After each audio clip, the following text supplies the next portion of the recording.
ঘি আমাদের লাগবেই, আর ঘি না পেলে আঙ্গুল কিভাবে বাঁকা করবেন? আঙ্গুল বাঁকা মানেও কি? প্রধান উপদেষ্টা সহ অনেকেই একমত পোষণ করেন যে এই আহ, এই গণভোটটা খুব শীঘ্রই হওয়াটা দরকার। কিন্তু এই সরকারের মধ্যেই কিছু উপদেষ্টা খুব নেক্কারজনকভাবে একটি দলকে প্রধান উপদেষ্টা পরিষ্কারভাবে একমত সহযোগিতা পোষণ করেন করছেন। মানে শীঘ্রই হওয়া দরকার মানে কি? বা মানে কিছু সংখ্যক 3 থেকে 4 জন উপদেষ্টা খুব নেক্কারজনকভাবে একটি দলের পক্ষ হয়ে তারা ভূমিকা পালন করছে আমি এবং বুঝতে পারছি না তিন গণভোট থেকে হচ্ছে না। চারজন উপদেষ্টা কারা যারা একটি দলের হয়ে কাজ করছে? এই নির্বাচনে যদি বিএনপি ক্ষমতায় আসবে কিনা নিশ্চিত না। আপনারা দেখবেন যে বিএনপি প্রস্তাব করছে এই উপদেষ্টাদের মধ্যে থেকেই সেই 2-3 জনকে আহ, তাদের সরকারের মন্ত্রী করতে। না, কিন্তু কিভাবে করছেন? আপনাদের পক্ষে না গেলে কি পক্ষপাতিত্ব বা অনিরপেক্ষতা বলছেন? দেশ জামাত ইসলামী সহ অন্য সব দলের পক্ষ থেকে এই দাবিটা খুব জোরালোভাবে দেওয়া হচ্ছে যে নির্বাচন শুরু হওয়ার আগে, তফসিল ঘোষণার আগে সমস্ত ডিসিএসপি কে বদলি করতে হবে এবং এটা করতে হবে র্যান্ডমলি, একেবারে লটারির ভিত্তিতে। আমি বিএনপি আমাদের এবং জামাত ভাগাভাগি করে নিয়েছেন ডিসিএসপিদের এবং বিশ্ববিদ্যালয় প্রশাসনের, তো একজন উপদেষ্টাই বলেছেন। আমরা নিয়মতান্ত্রিক উপায়ে শান্তিপূর্ণভাবে আমরা আন্দোলন করছি, কিন্তু এই দাবি যদি মানা না হয় তাহলে পরে এই দাবিটা, এই আন্দোলনটা আরো শক্তিশালী আন্দোলন হবে। সেটা নিয়মতান্ত্রিক হবে না? মানে আঙ্গুল বাঁকা হবে যখন? নিয়মতান্ত্রিক মার্চ করে গেলেন, স্মারকলিপি দিলেন, এটাতে অনেক সময় টনক নড়ে না। সো এই জন্য আপনার মানে এখানে দেয়ার আর স্কেলস। আপনি অল্প কিছু লোক নিয়ে আন্দোলন করছেন, আপনি আপনার সমস্ত জনশক্তিকে ময়দানে নামাচ্ছেন না। সো যখন মানে এখানে অনিয়মতান্ত্রিক না, সবই নিয়মতান্ত্রিক, কিন্তু কঠিন আন্দোলনের অর্থ হলো। ধন্যবাদ আপনাকে যুক্ত হওয়ার জন্য। আমি আপনার কাছে কয়েকটি বিষয় নিয়ে কথা বলতে চাইব। শুরু করি যে সম্প্রতি জামায়াত ইসলামের নায়েবে আমির সৈয়দ আবদুল্লাহ মোহাম্মদ তাহের, তার একটি বক্তব্য বেশ আলোচিত সমালোচিত হচ্ছে গণমাধ্যমে। তার বিভিন্ন বক্তব্যই আলোচনার শীর্ষে থাকে ইদানিং। সম্প্রতি যেটি নিয়ে কথা হচ্ছে সেটি বলছেন যে, আমি কোট করি তাকে, আপনারা চালাকি শুরু করেছেন, কথা বলবো, সেই বলবো, এই বলবো, করতে করতে নির্বাচন কাছাকাছি চলে আসছে। আহ, আপনাদের চালাকি আমরা বুঝি, আমরা এখনো নিয়মতান্ত্রিক আন্দোলনে আছি, সোজা আঙ্গুলে যদি ঘি না ওঠে আঙ্গুল বাঁকা করব, ঘি আমাদের লাগবেই, এই আনকোট। মানে এই হচ্ছে তার বক্তব্য। আমি আসলে আপনার কাছ থেকে একটু ব্যাখ্যা জানতে চাই যে আপনারা চালাকি শুরু করেছেন, কারা আসলে চালাকি শুরু করেছে? রূপক অর্থে নিশ্চয়ই সোজা আঙ্গুলে ঘি বলছেন, ঘি বলতে তিনি কি বোঝাচ্ছেন যে ঘি আমাদের লাগবেই, আর ঘি না পেলে আঙ্গুল কিভাবে বাঁকা করবেন? আঙ্গুল বাঁকা মানেও কি? ধন্যবাদ শারমিন চৌধুরী আপা, আমাকে আজকে আপনার অনুষ্ঠানে আমন্ত্রণ জানানোর জন্য। আপনার মাধ্যমে দর্শকদের শুভেচ্ছা জানিয়ে শুরু করছি। আপনি যে প্রশ্নটা করেছেন, আমি শুরুতেই বলে নিতে চাই যে বাংলাদেশ জামাত ইসলামী একটি নিয়মতান্ত্রিক রাজনৈতিক দল, গণতন্ত্রে বিশ্বাসী একটি রাজনৈতিক দল, এবং নিয়মতান্ত্রিক এবং গণতান্ত্রিক উপায়ে বাংলাদেশ জামাত ইসলামী দীর্ঘদিন 1941 সালে জামাত ইসলামীর প্রতিষ্ঠা লগ্ন থেকেই রাজনীতি করে আসছে। বাংলাদেশ স্বাধীন হওয়ার পরে 1979 সাল থেকে বাংলাদেশের এই ভূখণ্ডে বাংলাদেশ জামাত ইসলামী নিয়মতান্ত্রিক উপায়ে আন্দোলন করে আসছে, সংগ্রাম করে আসছে। 1979 সালের পর থেকে প্রতিটি গণতান্ত্রিক আন্দোলনেই বাংলাদেশ জামাত ইসলামী অংশগ্রহণ করেছে।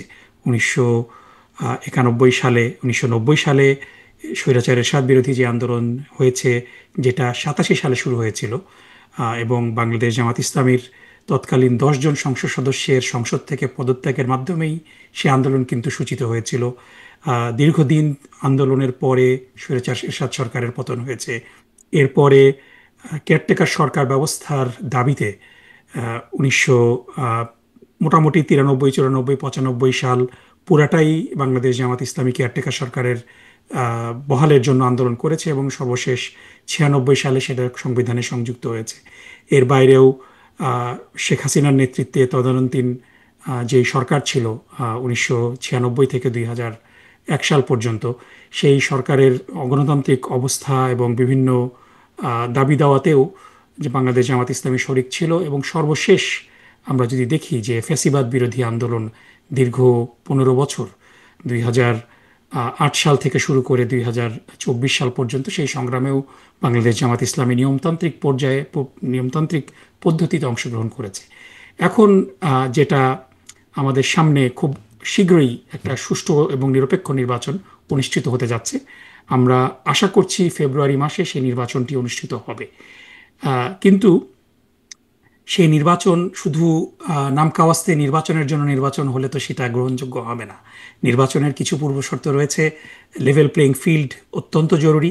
এজন্য বাংলাদেশ জামাত ইসলামীর পক্ষ থেকে 5 দফার দাবিতে আন্দোলন সংগ্রাম চলছে। শুধু জামাত ইসলামী না, সমমনা আরও 8টি দল মিলে বাংলাদেশ জামাত ইসলামী সহ সেই 8টি দল নিয়মতান্ত্রিক উপায়ে 5 দফার ভিত্তিতে 5 দফার দাবিতে আন্দোলন করছে। এবং প্রথম দফা হলো যে জুলাই সনদ, যেটা যে ডক্টর জুলাই মাসুদুর সনদে রহমান, পাঁচ সবগুলো। দফা দাবিগুলো সম্পর্কে নিশ্চয়ই আপনি আরেকটু বলবেন, কিন্তু প্রথমে যদি এটা একটু স্পর্শ করেন, যেটি আমি আসলে যেই বিষয়ে আমি জিজ্ঞাসা করছিলাম, তারপরে আমরা একে একে যদি একটু আসি যে আপনারা চালাকি শুরু করেছেন বলতে আপনারা মানে জামাত ইসলাম কাদেরকে চালাকি করছেন বলে বলছেন?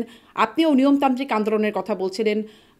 ঘি না পেলে কিভাবে আপনারা অনিয়মতান্ত্রিক বা নিয়মতান্ত্রিক আন্দোলন এখনো করছেন?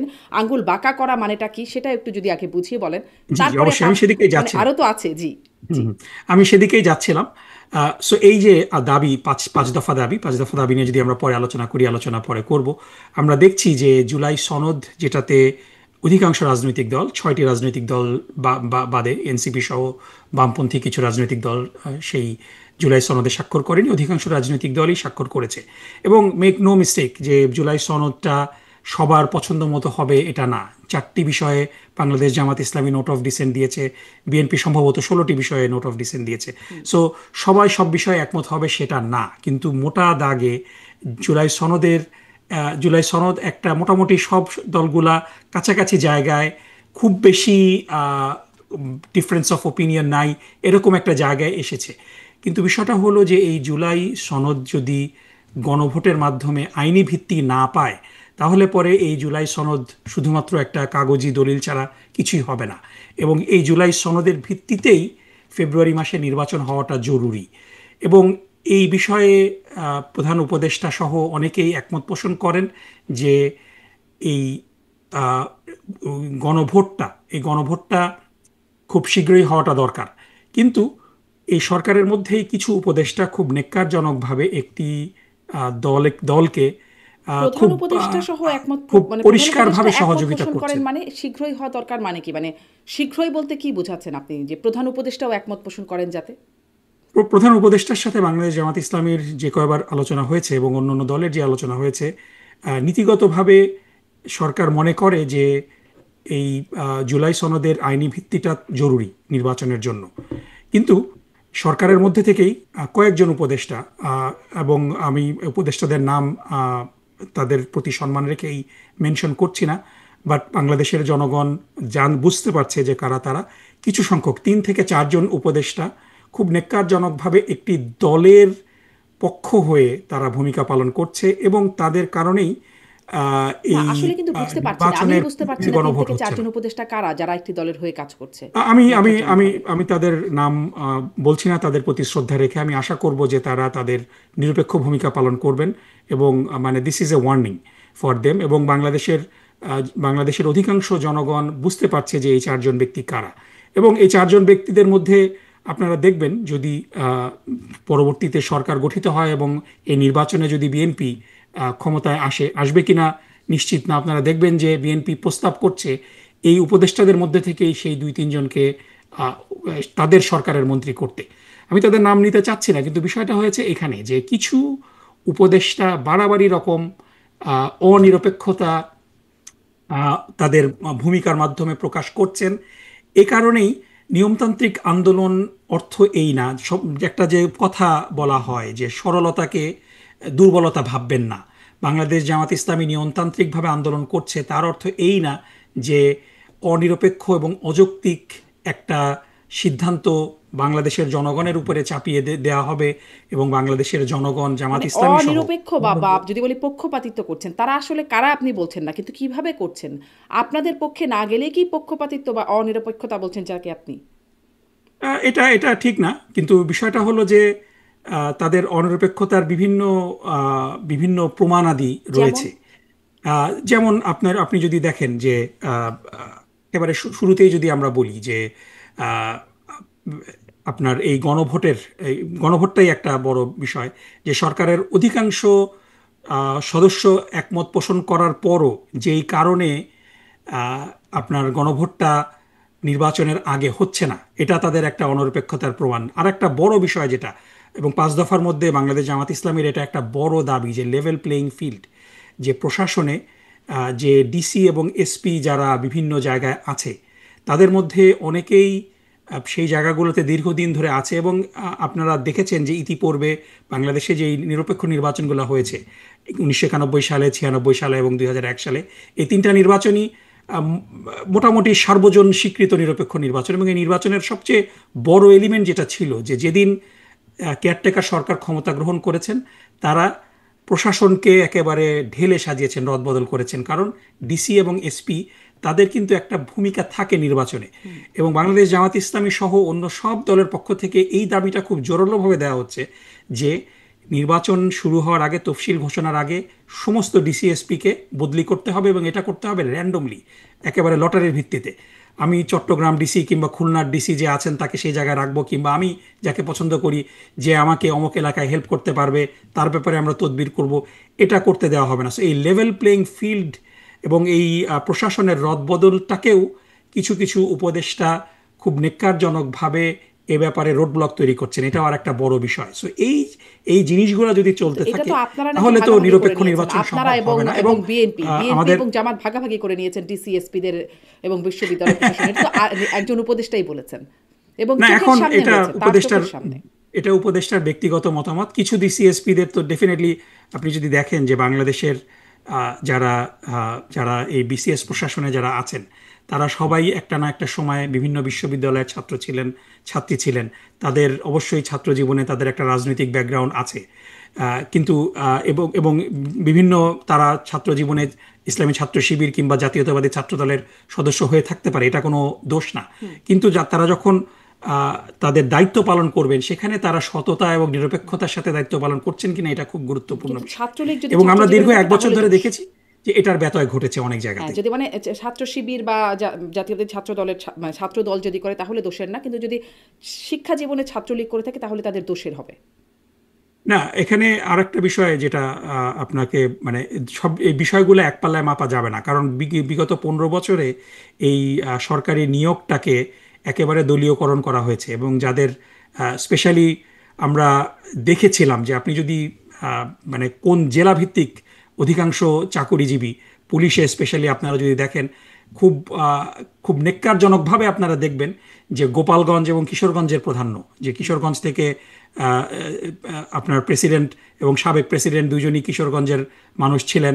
এবং গোপালগঞ্জ শেখ হাসিনার এলাকা হওয়ার কারণে, সো এই যে মানে অযোগ্য ব্যক্তিদেরকে শুধুমাত্র দলীয় বিবেচনায় সরকারি প্রশাসনে নিয়োগ করা এবং তাদের তাদের তাদের মাধ্যমে বিগত 15 বছরে ফ্যাসিজম প্রতিষ্ঠা করা, সো এটা ডেফিনেটলি এক পাল্লায় মাপা যাবে না। না, কিন্তু আমি যদি প্রশ্নটা সুতরাং একটু এই ঘুরিয়ে বিষয়টাকে করি, আমাদের ধরুন যদি আমি অবশ্য কনসিডারেশনে আনতে প্রসঙ্গের হবে। বাইরে যাচ্ছি, তারপরে যদি প্রশ্নটা একটু ঘুরিয়ে করি যে গোপালগঞ্জ আর কিশোরগঞ্জেও নিশ্চয়ই যোগ্য ব্যক্তি আছেন, মানে গোপালগঞ্জ বা না, অবশ্যই কিশোরগঞ্জ বলে অবশ্যই যোগ্য হবেন না কিশোরগঞ্জ এমন তো এবং কথা নাই। গোপালগঞ্জ যোগ্য তারা ব্যক্তি কি আছে, এখন কিন্তু থাকতে পারবেন, তারা কি যেতে পারবেন মানে এই এখন তাদের পদগুলো? সবাইকে তো এখন ম্যাস এক্সোডাস তো হয়নি। আমরা কি দেখেছি যে একেবারে পার্জ হয়েছে প্রশাসনে শুধুমাত্র? সো বেসিক্যালি যারা একেবারে মানে চিহ্নিত, ছাত্রলীগ করাদের পুলিশ থেকে বাদ দেওয়া হয়েছে, ওই যে নিয়োগ যখন হচ্ছিল তখন তাদেরকে বাদ কিছু দেওয়া হয়েছে, কিছু ঘটনা ব্যক্তিদের বাদ ঘটেছে। দেওয়া হয়েছে কারণ তাদের মধ্যে অনেকেই বিগত 15 বছর এবং স্পেশালি এই জুলাই আন্দোলনের সময় তাদের ভূমিকার কারণে। সো এবং আপনার আমি দর্শকদের সাথে আবারও শেয়ার করি যে বাংলাদেশ ছাত্রলীগের কার্যক্রম বাংলাদেশে নিষিদ্ধ ঘোষণা করা হয়েছে। সো নিষিদ্ধ ঘোষিত সংগঠন এবং যে সংগঠনগুলো প্রকাশ্য রাজনীতি করছে, তাদেরকে তো এক পাল্লায় মাপার সুযোগ মনে হয় নেই। আচ্ছা আচ্ছা, আবার তাহলে পুরনো প্রশ্নেই আসি, আসলে যেটা আসলে আজকের মূল প্রসঙ্গ। ওই চালাকি কারা করছেন, সেই উপদেষ্টারা নাকি, মানে কারা চালাকি করছেন এটা আমি এখনো বুঝতে পারলাম না।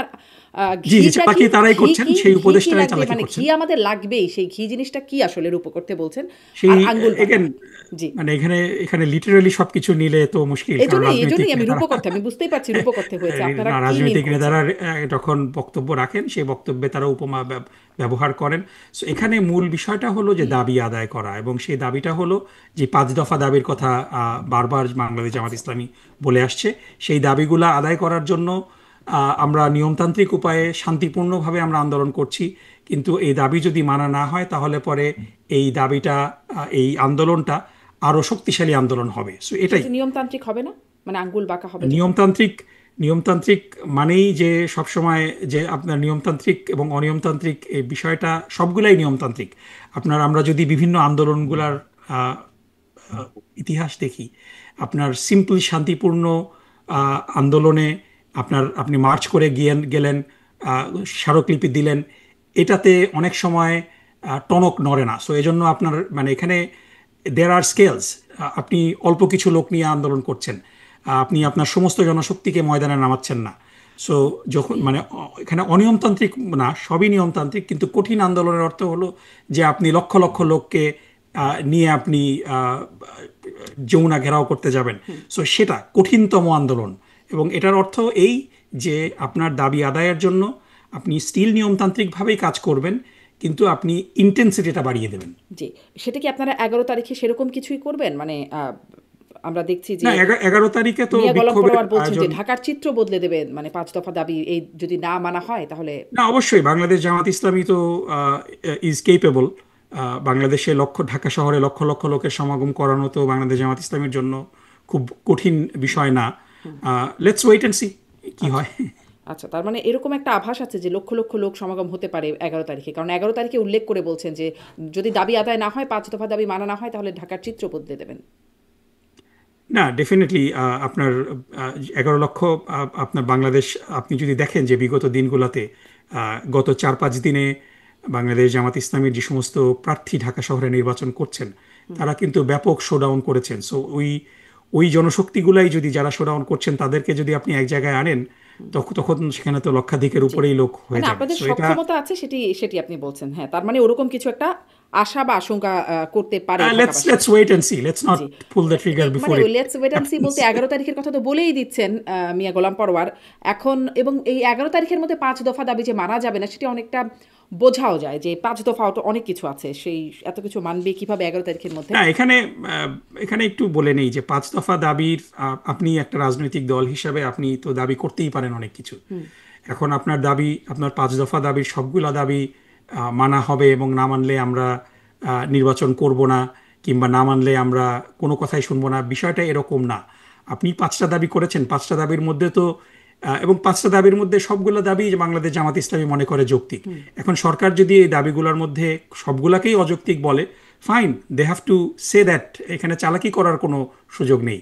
সুতরাং ইটস অ্যাবাউট এ কনভারসেশন। সুতরাং আপনার এই দাবিগুলোর মধ্যে যদি সরকার কোনো একটা দাবিকে যৌক্তিক মনে করেন এবং একাধিক দাবিকে যৌক্তিক মনে করেন, তাহলে পরে এটার একটা টাইম লাইন তারা দিতে পারেন যে এই সময়ের মধ্যে আমরা দাবিগুলা মানব। কিন্তু এগুলা নিয়ে কিছু কালক্ষেপণ করা হচ্ছে, কিছু চালাকিও করা হচ্ছে। সো এই বিষয়টা ইটস নট এক্সপেক্টেড, এবং ইটস নট কুল। মানে ধরেন 5 দফা দাবি কি? পিয়ার, দুই কক্ষে পিয়ার নিশ্চিত করতে হবে।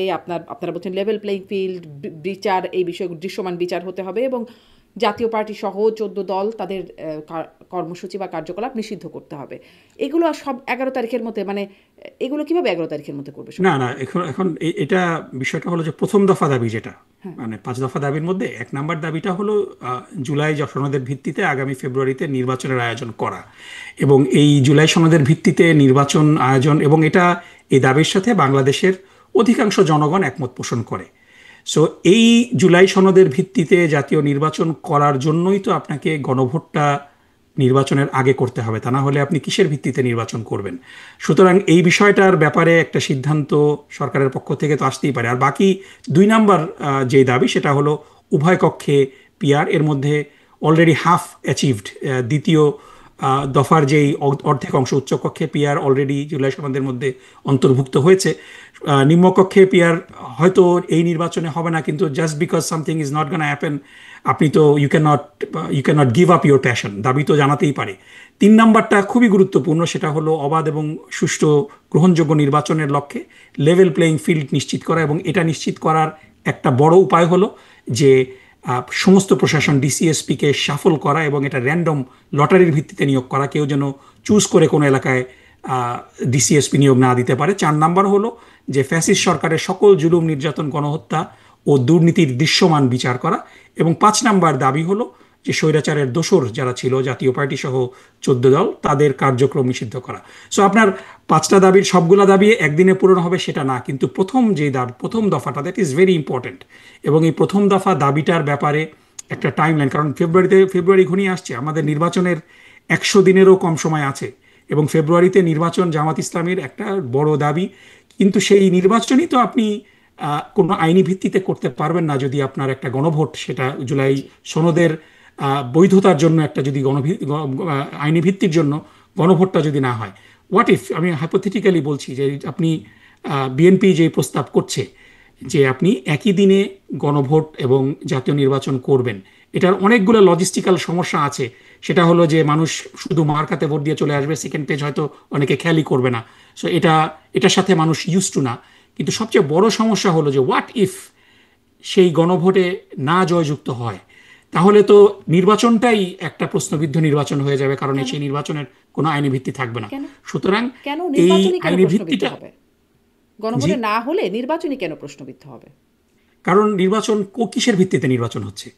জাতীয় এই নির্বাচন নির্বাচনটা, নির্বাচনের মতো হয়ে গেল, গণভোটটা না, না হয়ে নির্বাচন গেল। তো নির্বাচনের মতো হতে পারবে না, কারণ নির্বাচন তো কোনো একটা সাংবিধানিক কাঠামোর মধ্যে দিয়ে হতে হবে। এখন যেই কাঠামোর মধ্যে আছে, না, ধরুন ডেফিনেটলি ফেব্রুয়ারিতে কেয়ারটেকার নির্বাচনটা সরকারের, কিভাবে হবে? সেভাবেই তো মানে সেই সাধারণভাবেই নির্বাচন হবে, সাথে না একটা না না বিশেষ, যদি বিএনপি যেটা বলছে আর একটা বিষয় থাকবে, সেটি হচ্ছে গণভোটের যেটি।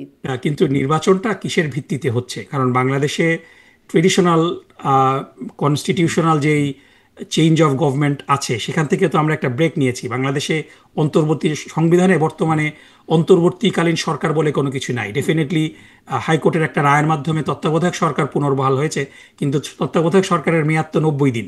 এই 1.5 বছরের বেশি সময় মেয়াদের তো কোনো অন্তর্বর্তী সরকারের কোনো বিধান সংবিধানের মধ্যে নেই। সো জুলাই চার্টারে জুলাই চার্টার যখন গণভোটের মাধ্যমে আইনি ভিত্তি পাবে, তখন নির্বাচনটা কিন্তু এই জুলাই চার্টারের ভিত্তিতে নির্বাচনটা হচ্ছে। সুতরাং আপনার কোনো আইনি জটিলতা থাকলো না। না, কিন্তু এর আগে হয়েছে না 11 সরকার বা তত্ত্বাবধায়ক 11 সেই সেনা শাসিত না না, সরকার, সেগুলো তো হয়েছে। তারপরে তো সেটিকে বৈধতা দেওয়া হয়েছে, তো এই সরকার পরের সরকার এসে বৈধতা না, দেবে? বিষয়টা হলো যে নজিরবিহীন তো না বিষয়টা। 11 সময় তো কেয়ারটেকার সরকারের বিধান সংবিধানে সংযুক্ত ছিল, এবং সেটি তো সে 3 সময় মাসের মার্শাল ল সংবিধানে ছিল, তারপর সেটি তো বছর 18 মাস হয়ে গেল, পার হয়ে যাচ্ছে, তারপরে নির্বাচন হলো 2 বছর। না, এটা তো একটা সাংবিধানিক জটিলতা তৈরি করেছিল, কিন্তু এবার আমরা সেই জটিলতার মধ্যে যেতে চাচ্ছি না। আমরা গণভোটও তো একটা সংবিধানে আইনি, নাই আমাদের, সেটাও বা কি করে জি, করবেন? মানে সংবিধানই যদি আপনারা বলছেন যে সেটার স্বার্থে, তাহলে সংবিধানে তো গণভোটও না, নাই। বিষয়টা হলো যে এখানে আরো আপনার মানে আইনি বৈধতার, নির্বাচনের আইনি বৈধতার একটা একটা বিষয় রয়েছে। দ্বিতীয় বিষয় হলো যে এখানে এমন কিছু বিষয় আছে, যেমন অলমোস্ট 14টা বিষয়ে বিএনপি নোট অফ ডিসেন্ট দিয়েছে। সো নোট অফ ডিসেন্ট দেওয়ার অর্থ হলো যে আমরা এটা চাই না। সুতরাং তারা যখন ক্ষমতায় আসবে, তখন কিন্তু ওই বিষয়গুলোকে তারা will not be interested.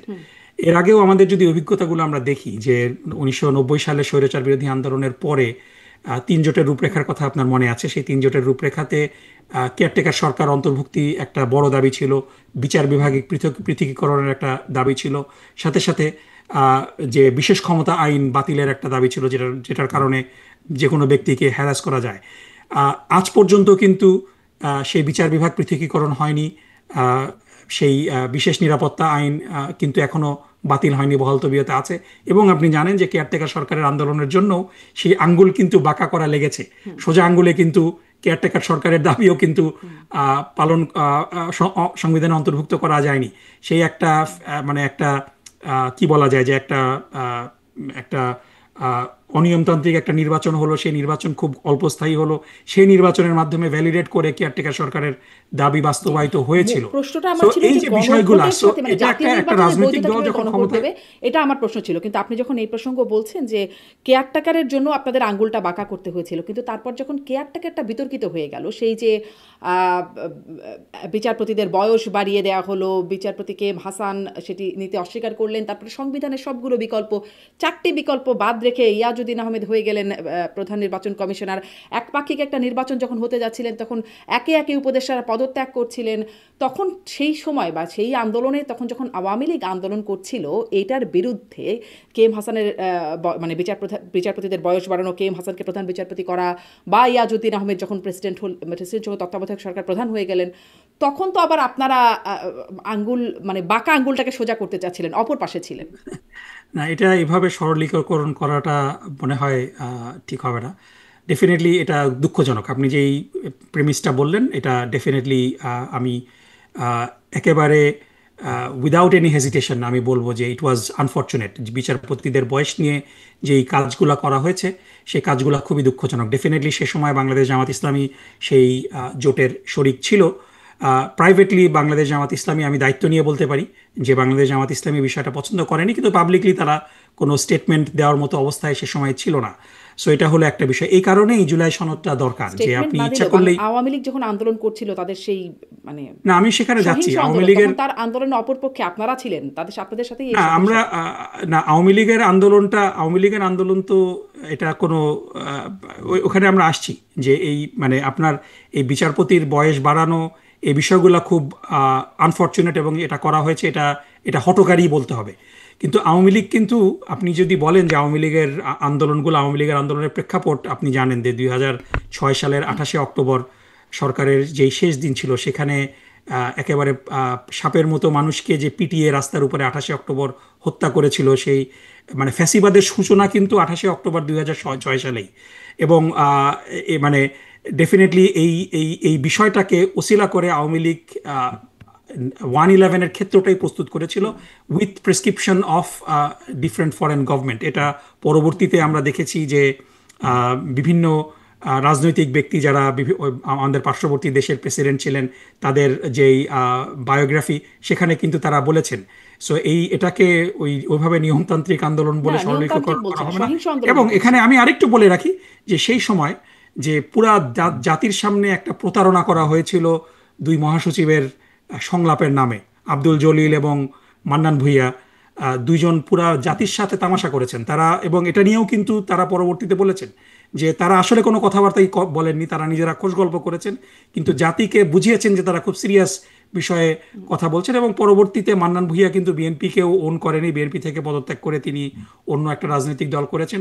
So এটা আমাদের জন্য দুর্ভাগ্যজনক যে এরকম ব্যক্তিরা দায়িত্বপ্রাপ্ত হয়ে দেশকে সংকটের মুখে ফেলেছেন, এবং এই সংকটের জন্যই পুরা দেশকে গত 2006 থেকে শুরু করে 2025 সাল পর্যন্ত 2024 সালের 5ই আগস্ট পর্যন্ত পুরা জাতি একটা চরম মূল্য দিয়েছে। সেই হাজার হাজার মানুষ যে পেছনে যে সংকটের পেছনে যে কারণটা আপনিও এগ্রি করছিলেন, আপনারা কি নিজেদেরকে দোষী মনে করেন তার জন্য? মানে সেখানে আপনারাও সেই সময় সরকারের সঙ্গী ছিলেন বা জোট সঙ্গী না, ছিলেন। ডেফিনেটলি আমাদের রাজনৈতিক কার্যক্রম যদি আমরা দেখি দীর্ঘদিন ধরে, ডেফিনেটলি রাজনৈতিক সিদ্ধান্ত তো ভুল ত্রুটির ঊর্ধ্বে কেউই না, তাই না? সো আমাদের রাজনৈতিক ভুল তো হতেই পারে। আচ্ছা, এবং ডেফিনেটলি আমি যেটা আপনাকে আরেকটা অনুষ্ঠানে জামাতের আমিরও বলেছেন যে এখানে নিশ্চয়ই ভুল স্বীকার করেছিলেন। হ্যাঁ, ডেফিনেটলি। এবং এটা আমি ওই বিষয়টা আমরা আসলে কয়েকটা সুনির্দিষ্ট বিষয় আসতে এক মিনিট একটু যদি সময় নেই, যে আমি ডেফিনেটলি এখানে দায়িত্ব নিয়ে বলতে পারি যে এই বিষয়টা যে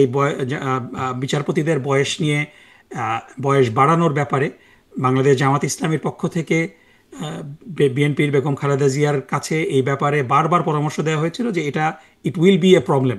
সো বাট আমি সাথে সাথে এটাও বলবো যে বাংলাদেশ জামাত ইসলামের পাবলিক কিছু স্টেটমেন্ট আসা উচিত ছিল, যেটা আমরা দেখিনি। So it could have been better. এই বিষয়টাও তখন হয়েছিল আপনাদের সেই সময়টিতেই। যাই হোক, আমি আসলে প্রশ্ন করছিলাম যে গণভোট কিভাবে জাতীয় নির্বাচনকে বৈধতা দেবে, আর গণভোট ছাড়া কেন জাতীয় নির্বাচন বৈধতা পাবে না? সাংবিধানিক বৈধতার কথা আপনি বলছেন, গণভোটই যেখানে সংবিধানে নাই। না, গণভোট সংবিধানে নেই বিষয়টা তো এরকম না। বাংলাদেশে ইতিপূর্বে আমরা দেখেছি যে গণভোট, এবং সবচেয়ে বড় কথা হলো এখানে যে আমরা যদি গণভোটের ইতিহাসগুলা দেখি, যে বাংলাদেশে ইতিপূর্বে যে গণভোটগুলা হয়েছে সেই গণভোটগুলা কিন্তু একেবারে 2-3 মাস সময় নিয়ে যে হয়েছে সেটা না। বাংলাদেশ সংবিধানের দুইটা ধারা 142A এবং 150, এই দুইটা ধারাতেই কিন্তু গণভোটের বিষয়টা আছে, এবং তার আগে একটা সরকারি প্রজ্ঞাপন দেওয়ার প্রয়োজন হয়, যে 1977 সালের 30শে মে যে প্রথম বাংলাদেশে গণভোট হয়েছিল, এবং এটা সামরিক শাসনের আন্ডারে। তারপরে 1980-র দশকে এরশাদ সরকারের প্রস্তাবিত গণভোট, যেটা বাস্তবায়ন হয়নি। 1990-91-তে গণতন্ত্র পুনঃপ্রতিষ্ঠার আন্দোলন বিষয়ে গণভোট হয়েছে। তারপরে সো এই যে আমরা গণভোটে 4টা গণভোট যে আমাদের হয়েছে, প্রত্যেকটা গণভোটের আমরা যদি টাইম লাইন দেখি, যে ম্যাক্সিমাম টাইম লাইন ছিল 28 দিন এবং মানে মিনিমাম টাইম লাইন ছিল 14 দিন। সুতরাং মানে গণভোটের কারণে জাতীয় নির্বাচন পিছাতে হবে, পেছানো মানে জাতীয় নির্বাচন দেরি হয়ে যাবে, ঝুঁকির মধ্যে আপনি পড়বে, যদি সময়ের বিষয়টা কথা কিন্তু বলেন এটা না, তাহলে আমি বরং একটু এটাও উল্টা। বুঝতে গণভোট চাই। না হলে আপনি জাতীয় নির্বাচনকে প্রশ্নবিদ্ধ করে ফেলছেন, জি এবং মানে জুলাই সনদ বাস্তবায়নটাকে আপনি মানে এটা একটা হুমকির মুখে ফেলে দিচ্ছেন। জি, গণভোট না হলে জাতীয় নির্বাচন কিভাবে প্রশ্নবিদ্ধ সেটা আমি খুব স্পষ্ট হচ্ছি না, কিন্তু এটা একটু জিজ্ঞাসা করতে চাই। সময়সীমার কথা আপনি যে বলছেন, আপনারা বলছেন নভেম্বরের মধ্যেই হতে হবে, নভেম্বরে তো এখনো চলছে আর কি। এই গণভোটের বিষয়বস্তু 48টা দফা, সেটি নিয়ে আপনারা প্রচারণাও তো চালাচ্ছেন না। মানুষ কি বুঝবে? আমি মানে মানে গণভোটের এই 48 দফাতে কি আছে? সংবিধান সংস্কার, যেখানে বাংলাদেশের 23% মানুষের সাক্ষরতা জ্ঞানী নাই, সেখানে সংবিধানের এই মানে 48টা সংস্কার সম্পর্কে গণভোট নেবেন, গণমানুষ বুঝতে পারছে 48টা বিষয়? এটা তো গণভোটের যখন তফসিল ঘোষণা করা হবে, তখন এটার দায় দায়িত্ব তো সরকার এই 48টা দফা নিয়ে তারা প্রচার প্রচারণা করবে। এবং মানে ডেফিনেটলি একটা তো আপনি মানে ঠিক আছে, আমি বুঝলাম যে মানুষ বোঝে না, তাহলে পরে কি জুলাই চার্টারের দরকার নেই? আপনি জুলাই চার্টারকে কিভাবে মানে সাধারণ মানুষকে মনে হয় যে এত আন্ডার এস্টিমেট করাটাও মনে হয় ঠিক না।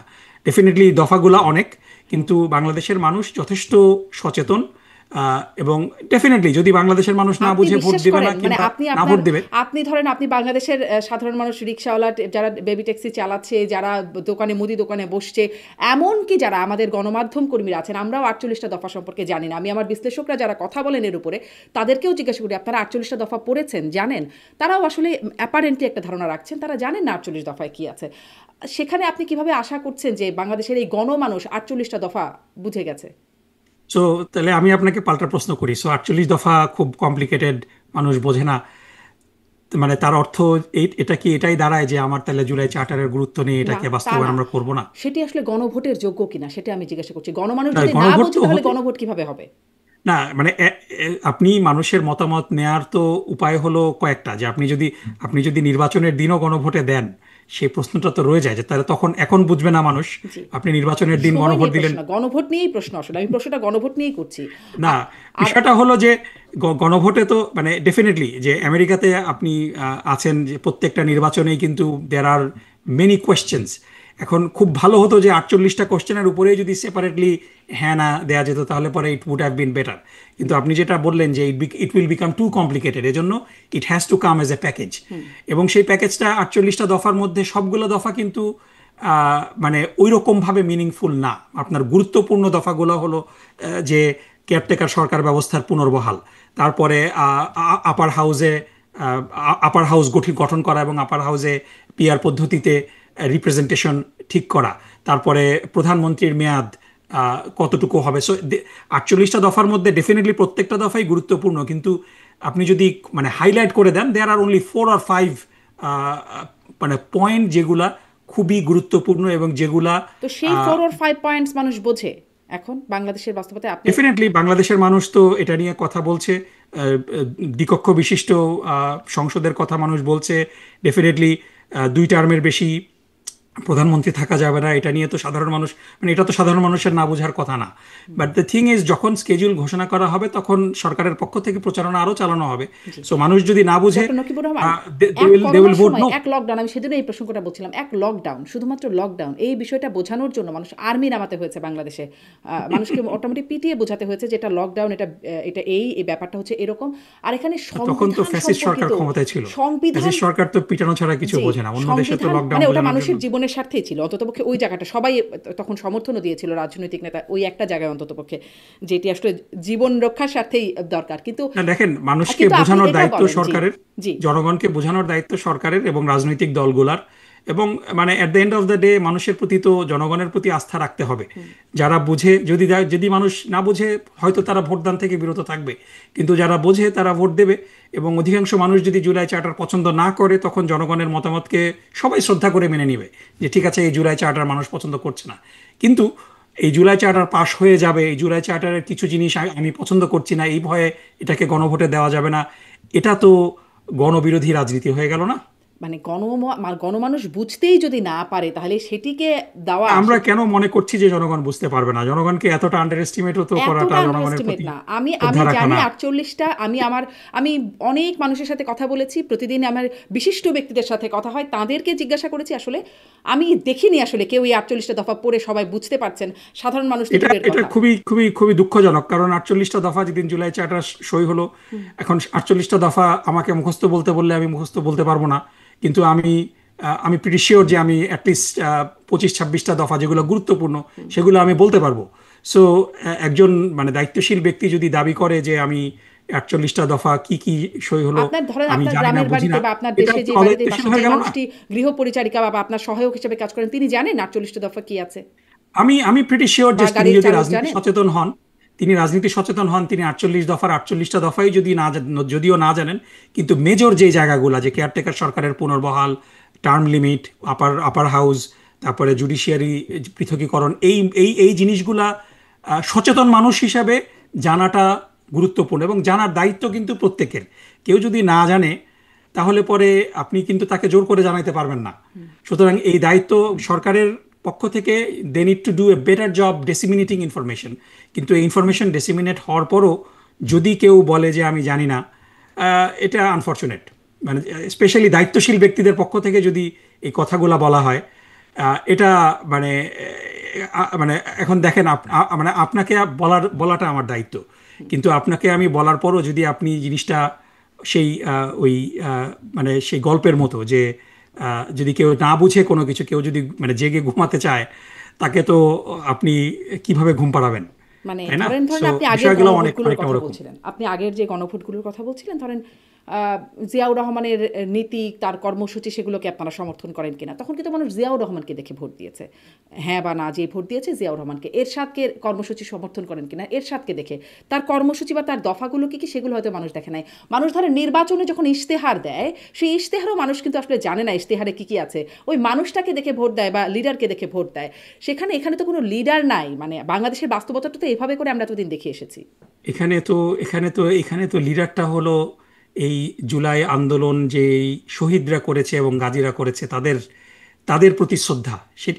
এটা তো একেবারে মানুষের কাছে এই স্মৃতিটা তো খুব ভিভিড না? সুতরাং সেই জুলাই আন্দোলন করে, সেই জুলাই আন্দোলনের ফলে যেই ফ্যাসিবাদ বাংলাদেশের জনগণ বিদায় করেছে, সো জুলাই চার্টারের তো উদ্দেশ্যটা হলো যে সেই ফ্যাসিবাদ যেন বারবার চলে না আসে। কারণ let's just be honest at some point, যে কোনো দলীয় সরকার এই জুলাই চার্টার বাস্তবায়ন করবে না, এটা এটা মানে এটা কারোর প্রতি অবিশ্বাস না। This is how it is. আমি রাজনৈতিক দলগুলোর প্রতি পূর্ণ সমর্থন, পূর্ণ শ্রদ্ধা রেখেই বলছি যে রাজনৈতিক দলগুলোর অনেক স্টেক হোল্ডার থাকে, অনেক ফাইন্যান্সিয়াল ডোনার থাকে, যারা তাদের স্বার্থে আঘাত আসে এরকম কোনো কিছু রাজনৈতিক দল করুক এটা চায় না। আমি প্রিটি শিওর যে বিএনপির অধিকাংশ সদস্য বিচার বিভাগের পৃথকীকরণ চায়, কিন্তু আমরা দেখেছি যে এটা কিন্তু বিএনপি যখন ক্ষমতায় ছিল তখন এটা হয়নি। সো এই যে জায়গাগুলো, যে একটা নির্দলীয় কেয়ারটেকার গভর্নমেন্ট, ইন্টারিম গভর্নমেন্টের পক্ষে যে জিনিসটা বাস্তবায়ন সম্ভব, সেটা কিন্তু একটা দলীয় সরকারের জন্য অনেক চ্যালেঞ্জিং। এ কারণেই এই চার্টারটার একটা আইনি ভিত্তিটা খুবই জরুরি, কারণ বাস্তবায়ন তো আসলে বেসিক্যালি দলীয় বিএনপি যেটা সরকারকেই বলছে করতে যে হবে। Trust me, I will do it when I come to power. সেটাই, কিন্তু এটা দলীয় সরকারকেই করতে হবে তো বাস্তবায়নটা, তাই না? যদি না, আপনি বাস্তবায়ন কিন্তু এটার আইনি ভিত্তি যখন হয়ে যাবে, বাস্তবায়ন তো পরের কথা। আপনার যদি ভিত্তিটাই না থাকে আইনি ভিত্তি, তাহলে তো ইভেন আপনি এটাকে আইনি ভিত্তি দেওয়ার জন্য চেষ্টাও করবেন না, বাস্তবায়ন তো আরো পরের কথা। মানে আইনি ভিত্তি হওয়ার পরও বাস্তবায়নটা ইজ এ টাফ থিং, এটাকে এনশিওর করতে হবে জনগণের। কিন্তু আপনার যদি আইনি ভিত্তিটাই না থাকে, তাহলে আপনি কিসের বেসিসে সরকারকে বাধ্য করবেন মানতে? আর যেগুলোর So, আইনি এই ভিত্তি জিনিসটা ছিল, খুবই আমরা গুরুত্বপূর্ণ। দেখেছি আমাদের শাসকরা ওই সেই আইনি ভিত্তির বাইরে গিয়ে কাজ করেছে। আইনি ভিত্তি তাদের জন্য অবশ্যই খুব বেশি অবশ্যই, মানে ম্যাটার করে আই না। এম নট আমি ডিসপিউটিং ইউ আসলে অন দ্যাট। আপনার কাছে এটাও এ কারণেই আপনি আমাকে আইনি বলছেন না ডক্টর নকিবুর রহমান যে মানুষকে তো আন্ডারস্টিমেট কেন করছেন বা মানুষ বুঝবেন এটা আমি কেন ভাবছি। আপনার নিশ্চয়ই মনে আছে চ্যাথাম হাউসের ডক্টর ইউনুস, তিনি যখন বক্তব্য দিচ্ছিলেন, তাকে যখন সঞ্চালক প্রশ্ন করছিলেন সাংবাদিক যে কেন মানুষের উপরে ছেড়ে দেওয়া হচ্ছে না, যে মানুষ ভোট দিয়ে তার কোন সেট তার পছন্দ হচ্ছে সেটা বাছাই করুক, তখন তিনি বলছিলেন মানুষ যদি বুঝতো পিআর কি, উচ্চকক্ষ কি, নিম্নকক্ষ কি, তাহলে তো ভালোই হতো। মানুষ এগুলো বোঝে না, টাকার বিনিময়ে ভোট দেয় মানুষ। আপনি বলছেন প্রধান উপদেষ্টাও শিগগিরই এটি বাস্তবায়নের কথা বলছেন। তো তিনি যদি এই বোধটা তার থাকে, তাহলে আপনারা কিসের উপরে মানে আন্ডারস্টিমেট আসলে এ কে করছে? কারণেই তো এ কারণেই তো আপনি আপনি মানে এখানে আমি আমি তার সাথে ডিসএগ্রি করছি না, এবং আমার কথাটাও এটার সাথে ডিসএগ্রিমেন্ট না। আমি বলছি এই কারণেই তো আপনি 48টা ভোট ইয়েস নো করতে বলছেন না মানুষকে। আপনি you are presenting it as a package, so it will live or die as a package. So বুঝুক বা না এতটুকু তো বুঝুক, আপনি ট্রাস্ট ভোট করা দিবেন। যায়। জি, বুঝুক বা না এতটুকু তো বুঝুক, ভোট ট্রাস্ট করা দিবেন। যায়। হ্যাঁ, না না, ওটা ওটা না, বেসিক্যালি আপনি আপনি যদি না বোঝেন আপনি ভোট দেবেন না, মানে ইউ হ্যাভ অ্যান অপশন, মানে ইউ হ্যাভ 3 অপশনস। আপনি যদি না বোঝেন আপনি ভোট দিতে যাবেন না, আপনি যদি বোঝেন এগ্রি করেন আপনি হ্যাঁ ভোট দেবেন, আপনি বুঝে যদি ডিসএগ্রি করেন আপনি না ভোট দেবেন, তাই না? It's it's a package. So এই প্যাকেজের মধ্যে আপনি যদি ধরেন, মানে মূল বিষয় যেটা হয় যে আমাদের জোহরান মামদানির একটা কথা আমি এখানে কোট করি। তিনি যখন জিমি ক্যামেল শোতে এসেছিলেন, না সরি, কোবেয়ারের শোতে, তখন খুব সুন্দর একটা কথা বলেছেন যে আমার সাথে সবাই 100% এগ্রি করবে এটা আমি মনে করি না। সো তিনি বলছিলেন যে আমার আমার 16টা বিষয়ের মধ্যে যদি কেউ 10টা বিষয়ে এগ্রি করে আমি বলবো যে ভোট ফর মি। যদি আমার সাথে 16টা বিষয়ের মধ্যে 16টা বিষয় এগ্রি করে, I will ask him to see a doctor. So বিষয়গুলো কিন্তু এরকম যে 48টা দফার মধ্যে সবাই 48টা দফাতেই এগ্রি করবে এটা কিন্তু না। কিন্তু 48টা দফার মধ্যে যদি কেউ 45টা দফায় এগ্রি করে, 40টা দফায় এগ্রি করে, ইভেন 30টা দফায় এগ্রি করে, অর্ধেকের বেশি এগ্রি করে, আমি মনে করি যে তারা হ্যাঁ তে ভোট দিতে পারে, তাই না? সো সবাই, এটাই তো গণতন্ত্রের সৌন্দর্য, সব বিষয়ে আমি একমত হব না। কিন্তু এতদিন ধরে ঐক্যমত কমিশনে সবাই মিলে একটা জায়গায় এসে পৌঁছিয়েছে, প্রায় 200-র উপরে প্রস্তাব ছিল, সেখান থেকে 48টা বিষয় ন্যারো ডাউন করেছে, এবং 48টার মধ্যেও অনেকের কিছু কিছু জায়গায়, এবং নোট অফ ডিসেন্ট যেগুলোতে দেওয়া হয়েছে, এটা কিন্তু এ কারণেই নোট অফ ডিসেন্ট দেওয়া হয়েছে যে পুরাপুরি কিন্তু ভিন্ন, মানে মানে এটা পুরাপুরি বিরোধিতা না, এটার একটা ভার্সন তারা পছন্দ করে, পুরাটুকু পছন্দ করে না। সো এই তো জায়গাটাতে তো এটা কি রাজনৈতিক গণতান্ত্রিক দলগুলো, হতো না যে আপনারা ক্ষমতায় গেলে আপনাদের নোট অফ ডিসেন্টটা পালন করবেন না, বাকিটুকু করবেন, আর না না বিএনপি এটা, গেলে বিএনপিটা পালন করবে না, বাকিটুকু করবে? সেটাই কি না এটা, গণতান্ত্রিক হতো না?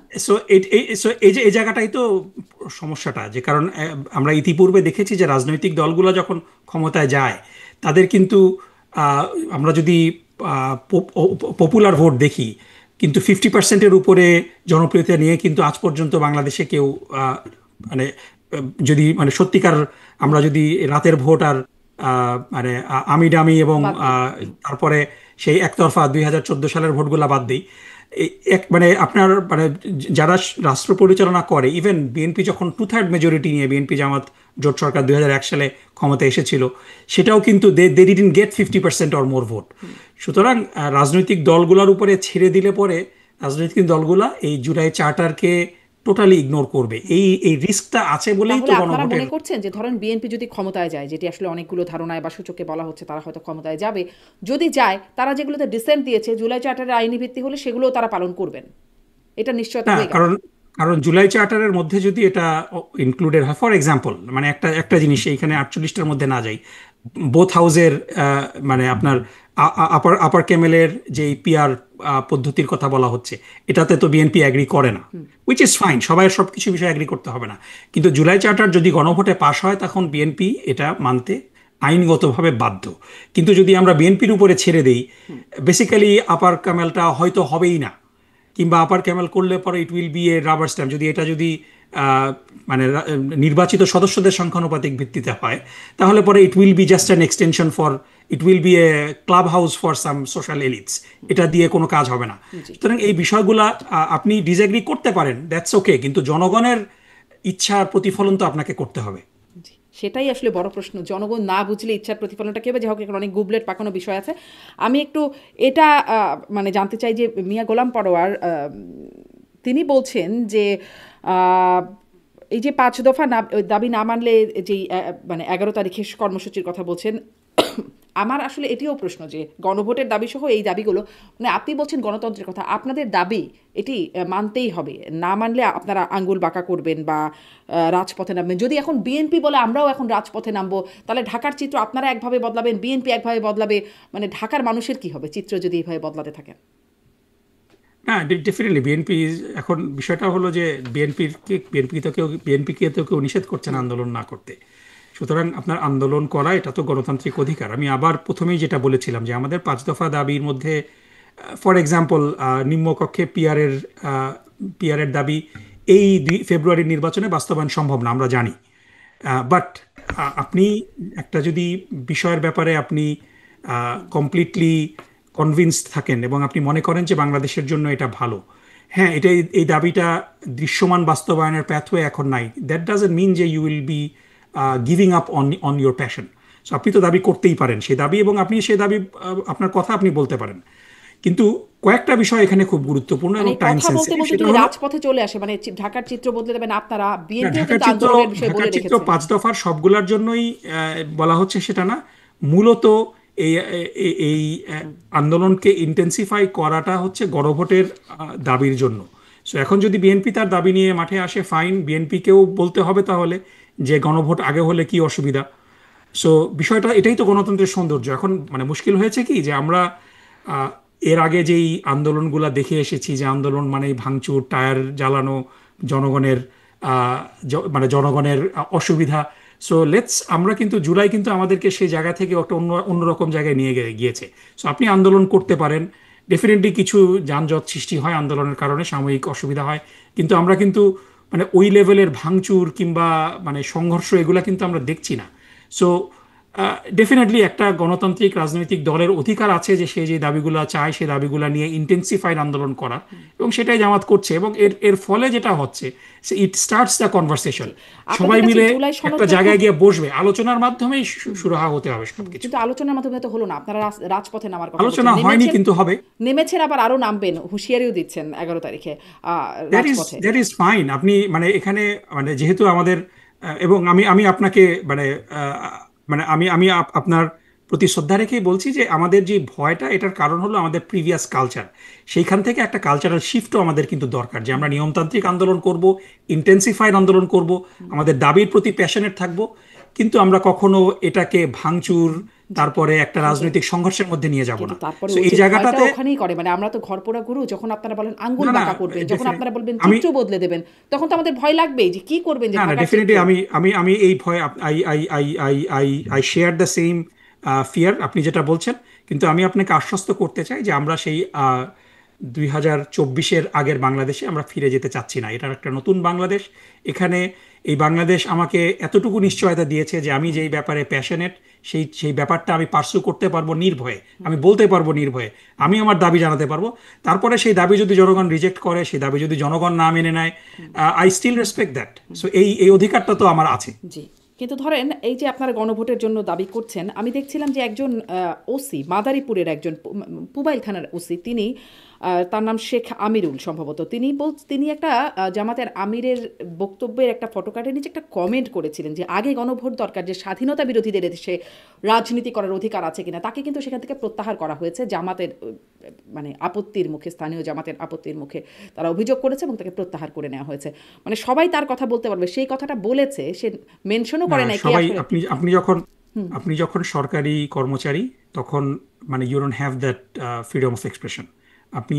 আপনি রাজনীতি করতে হলে ওসির দায়িত্ব ছেড়ে আপনি রাজনীতি করবেন। এখানে আসলে তো কি এটা একটা রাজনীতি রাজনৈতিক কি রাজনীতি করে না, এটা তার তো অবশ্যই বক্তব্যটা? রাজনীতি। এটা এটা এটা হলো সেই আওয়ামী লীগের ফ্যাসিস্ট আওয়ামী লীগ সরকারের একটা জেনোফোবিক বক্তব্য, এবং এই বক্তব্য একজন ওসির তার দায়িত্ব পালনের সাথে তো কোনো সম্পর্ক নেই।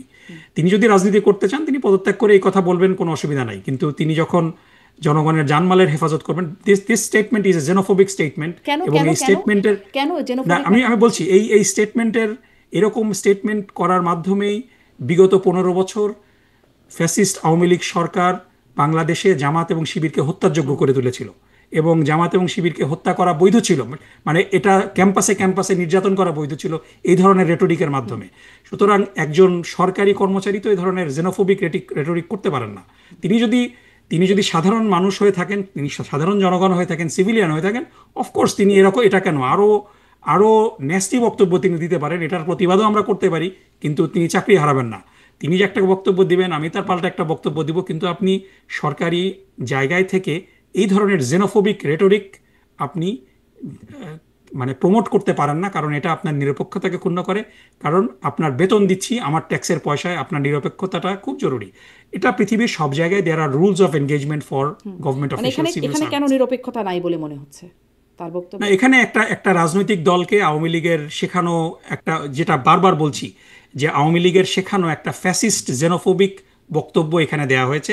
এটার মাধ্যমে একটা রাজনৈতিক দলের কার্যক্রমকে সংকুচিত করার, যেই রাজনৈতিক দল বিগত ফ্যাসিস্ট এই বক্তব্যের মাধ্যমে সেই রাজনৈতিক দলকে জামাত এবং শিবিরকে হত্যাযোগ্য করে ফেলা হয়েছিল। আচ্ছা, তাদের এই কারণে এই এটা একটা বক্তব্যটা xenophobic অপরাধ বক্তব্য। যে স্বাধীনতা বিরোধীদের রাজনীতি করার অধিকার আছে কিনা, তিনি যখন এই প্রশ্নবোধক শুধুমাত্র বলছেন যে গণভোট দরকার যে আছে কিনা, তিনি বলছেনও না যে অধিকার নাই, তিনি বলছেন এই জন্য একটা গণভোট দরকার, যে হ্যাঁ, দরকার আছে কিনা। এই কিন্তু টোটাল, আমি আপনাকে আবারও বলছি পাঁচ যে দফা দাবির এই মধ্যে টোটাল টোনটা হলো স্বৈরাচারের দোষর আখ্যা দিয়ে ফ্যাসিবাদী শেখ জাতীয় হাসিনার পার্টির শিখিয়ে দেওয়া একটা রাজনীতির অধিকার। জেনোফোবিক টোন।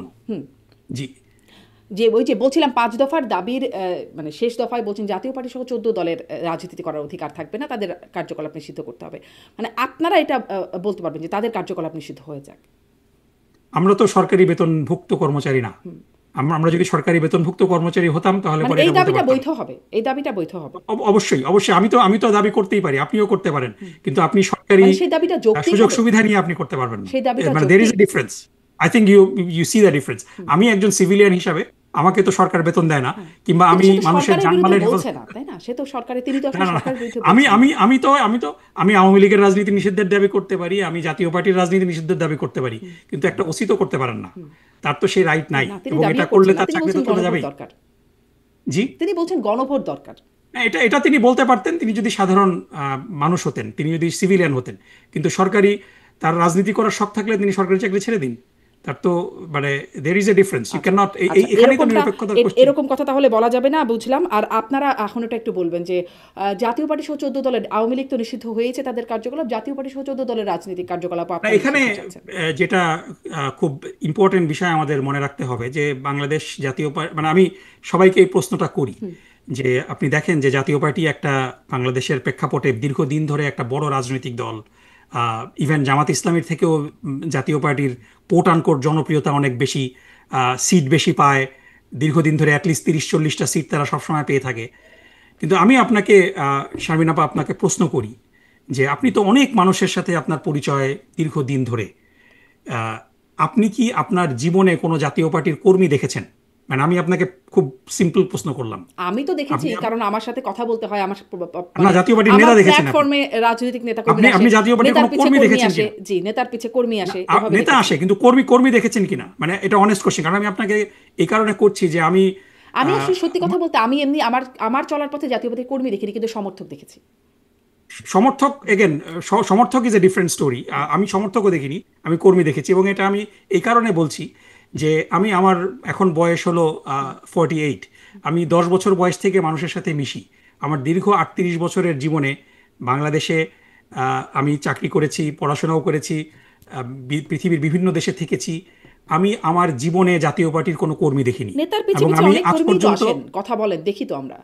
না, নেতা নেতা দেখেছেন, আপনিও কর্মী দেখেননি, আমি আপনাকে গ্যারান্টি দিতে পারি। এবং এটা বলছি মানে এই কারণে নেতার সাথে আমি যারা বলছি, আসেন তারা কর্মী না, আর নেতাও।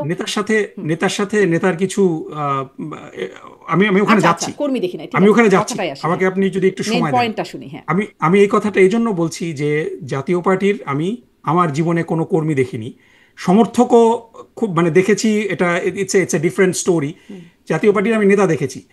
বাংলাদেশের কোনো শিক্ষা প্রতিষ্ঠানে জাতীয় পার্টির কোনো সমর্থন নেই, কোনো কোনো কোনো শক্তি নেই, কোনো কোনো পেশাজীবী মহলে জাতীয় পার্টির কোনো অস্তিত্ব নেই, ইভেন গ্রাসরুটে জাতীয় পার্টির কোনো অস্তিত্ব নেই। কিন্তু আপনি প্রত্যেকটা নির্বাচনে দেখবেন যে জাতীয় পার্টি সিগনিফিক্যান্ট ভোট পায়। মানে হিস্টোরিক্যালি জাতীয় পার্টি 12%, 10 থেকে 12% ভোট পায়। এবং আপনি যদি স্ট্যাটিস্টিক্যালি বিষয়টা দেখেন, যে প্রতি 100 জনে আপনি যদি 10%ও জাতীয় পার্টির ভোট রাখেন, আপনি 10 জন মানুষের সাথে কথা বললে গড়ে একজন মানুষ আপনার পাওয়া উচিত যে জাতীয় পার্টিকে সমর্থন করে। আপনি 1000 মানুষকেও যদি র্যান্ডমলি বাংলাদেশে সার্ভে করেন, তার মধ্যে একজন জাতীয় পার্টি সেই সমর্থন দলের কার্যকলাপ পাবেন নিষিদ্ধ কিনা। চান আমি কেন? আমি শেষ করি আপা। সো জাতীয় party is not a political party. জাতীয় পার্টি হলো বাংলাদেশের প্রতিবেশী দেশের সৃষ্টি করা একটা প্রক্সি, এবং নির্বাচনে বেসিক্যালি তারা কিছু ব্যক্তিদের অন্য রাজনৈতিক দল থেকে ভাগিয়ে এনে নির্বাচিত করে।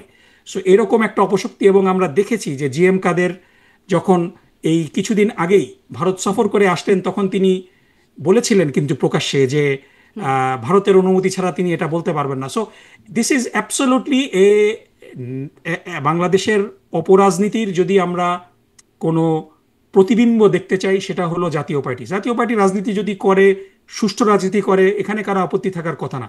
কিন্তু বাংলাদেশে যেই ফ্যাসিবাদী রাজনৈতিক দল নিষিদ্ধ হয়েছে আওয়ামী লীগ, সেই ফ্যাসিবাদী রাজনৈতিক দল যদি জাতীয় পার্টির মাধ্যমে পুনর্বাসিত হওয়ার চেষ্টা করে, অবশ্যই জনগণ এটাকে প্রতিরোধ করবে। জাতীয় পার্টি যদি প্রতিবেশী দেশের গোয়েন্দা সংস্থা দ্বারা পরিচালিত হওয়ার চেষ্টা করে, এটা জনগণ প্রতিহত করবে। জাতীয় পার্টি যদি সাধারণ মানুষের মতো সাধারণ রাজনীতি করত, এটাতে কোনো অসুবিধা হতো না। কিন্তু জাতীয় পার্টির আয়ের উৎস থেকে শুরু করে জাতীয় পার্টির সমস্ত কার্যক্রম, আমি যেটা বললাম যে একটা দল যাদের প্রতি 10 জনে একজন আপনার জাতীয় পার্টির সমর্থক থাকার কথা, সেখানে আপনি কোনো মানে এটি কি আসলে বাংলাদেশে আপনারাই বলবেন যে তাদের সমর্থনে, বা আপনারাই ঠিক করবেন না যে না না তাদের আসলে তাদের বিষয়টা? তাদের এবং এটা ভুলে গেলে চলবে না যে তাদের যেই রোল, এই এই এই অবৈধ ফ্যাসিবাদী সরকারকে বৈধতা দেওয়া, দীর্ঘদিন ধরে তারা সরকারের অংশ ছিল, সরকারের গৃহপালিত বিরোধী দল ছিল, এবং শেষ মুহূর্তে যেই 14 দলের যে বৈঠক হয়েছিল, যে বৈঠকে জামাত ইসলামীকে নিষিদ্ধ করা হয়েছিল, সেই বৈঠকেও তো জাতীয় পার্টি ছিল জাতীয় না? পার্টি না না জাতীয় পার্টি সেই বৈঠকে ছিল, জাতীয় পার্টি সেই বৈঠকে ছিল ছিল না। জাতীয় পার্টির মহাসচিব আমাকে নিশ্চিত করেছেন যে তিনি সেখানে জাতীয় না না না পার্টির কোনো জাতীয় পার্টি সেই প্রতিনিধি বৈঠকে ছিলেন। ছিল। জাতীয় পার্টি প্রেস কনফারেন্সে ছিল না, যখন যেটা হাসানুল হক ইনু এবং হাসানুল হক ইনু এবং রাশেদ খান মেনন যে প্রেস কনফারেন্স করেছে, সেই প্রেস কনফারেন্সে ছিল না, কিন্তু 14 দলের বৈঠকে জাতীয় পার্টি ছিল। সো বেসিক্যালি 14 দলের জাতীয় মধ্যে তো পার্টির জাতীয় সাথে পার্টি নাইও। এই জি। ফ্যাসিবাদীদের যে সম্পর্ক, সেটা জাতীয় পার্টি রাজনীতি করতে পারে, কিন্তু জাতীয় পার্টির মাধ্যমে যদি আওয়ামী লীগকে পুনর্বাসিত করার চেষ্টা করা হয়, সেটা জনগণ রুখে দিবে। সো এই জায়গাটাতেই ডিস্টিংশন করতে হবে। জাতীয় পার্টি তো রাজনীতি করতে পারে, জনগণকেই রুখে দিতে কিন্তু দেন, জনগণ ভোট না দিক, বা তাই সেক্ষেত্রেও একটা গণভোট হতে পারে যে জাতীয় পার্টি থাকবে না থাকবে না, সেই না না সিদ্ধান্তটা মানে রাজনৈতিক দল আপনারা নিষিদ্ধের কেন জন্য তো চাপিয়ে দেন? গণভোট, দেখেন আপনি রাজনৈতিক দল নিষিদ্ধের জন্য তো গণভোট পৃথিবীর কোথাও হয় না। কারণ আপনি যদি পৃথিবীর যে কোনো রাজনৈতিক দল নিষিদ্ধ করার জন্য গণভোট দেন, সেই গণভোটে সেই দল নিষিদ্ধ হয়ে যাবে, কারণ কোনো রাজনৈতিক দলের জনপ্রিয়তাই 50%-এর বেশি না। ইভেন আপনি যদি বিএনপিকে নিষিদ্ধ করার জন্য গণভোট দেন, এটা জনগণ ভোট দিয়ে ফেলবে। সো আপনি রাজনৈতিক দলের নিষিদ্ধের বিষয়টা তো গণভোটের বিষয় না। সো গণভোটের বিষয় তো জাতীয় গুরুত্বপূর্ণ বিষয় নিয়ে। সো আপনি রাজনৈতিক দলের নিষিদ্ধের জন্য তো আপনি গণভোট দিতে পারেন না। এটা তো একটা রাজনৈতিক সিদ্ধান্ত, রাজনৈতিক সরকার সিদ্ধান্ত নেবে। সো আমার কথা হলো যে জাতীয় পার্টির অপরাজনীতি বন্ধ করতে হবে। ফ্যাসিবাদীর দোসর তারা হতে পারবে না, তাদের মাধ্যমে আওয়ামী লীগ যেন পুনর্বাসিত না হতে পারে জি। এই এবার নিশ্চয়তা, এবং তারা আপনাদের জন্য প্রতিবেশী খুবই দেশের অপ্রিয় একটা প্রশ্ন। পাপেট হবে না, এই আপনাদের নিশ্চয়তাগুলো যদি জি দেয় তাহলে জাতীয় পার্টির জি রাজনীতি করলে অসুবিধা তো নেই। আপনাদের জন্য খুব অপ্রিয় একটা প্রশ্ন, তারপরেও মানে সবসময় আপনার এটা মুখোমুখি হন, সেটি হচ্ছে জাতীয় পার্টি স্বৈরাচারের দোসর। আপনি বলছেন দোসর তারা ছিল এই সময়, পুরো সময়, কিন্তু আপনাদেরকে অভিযুক্ত করা হয় যে আপনারা সেই সময় যখন মুক্তিযুদ্ধের সময় পাকিস্তানিদের দোসর ছিলেন, যখন বাংলাদেশে এই এই এই যে এই এখন যে বলা হচ্ছে বা সরকারি হিসাবে 800, জাতিসংঘ বলছে 1400 মানুষকে হত্যার জন্য আওয়ামী লীগ দায়ী, এবং তার সাথে জাতীয় পার্টি বা দোসররা ওই সময় 30 লক্ষ মানুষ হত্যা বা নারী নির্যাতনের পেছনে তাদের দোসর হিসেবে জামায়াত ইসলামীকে ট্রিট করা হয়, এবং সে সময় আনুষ্ঠানিকভাবে জামায়াত ইসলামী তাদের পক্ষ নিয়েছিল, তাদের সমর্থন করেছিল। সেই দোসর হিসেবে আপনারা তো রাজনীতি আসলে করছেন, এই দোসর হিসেবে দেখেন, রাজনীতি করলে সমস্যা এটা এটা খুব আনফরচুনেট প্রশ্ন। সেটা হলো যে এই এই প্রশ্নটা বারবার করা হয় পানি ঘোলা করার জন্য। সত্যি কথা বলতে কি, যে বিগত দিনগুলোতে আওয়ামী লীগ, ফ্যাসিবাদী আওয়ামী লীগ সরকার সবচেয়ে বড় যেই অবিচার করেছে বাংলাদেশের জনগণের প্রতি, সেটা হলো যে নেক্কারজনকভাবে রাজনৈতিক নেতৃবৃন্দকে একটা ভুয়া, একটা অনৈতিক আদালতের মাধ্যমে ভুয়া সাক্ষীর উপরে বেস করে হত্যা করেছে। সো আপনি একজন, ডেফিনেটলি সে সময় আপনি বাংলাদেশে ছিলেন, আপনি একজন মিডিয়া কর্মী ছিলেন সে সময়।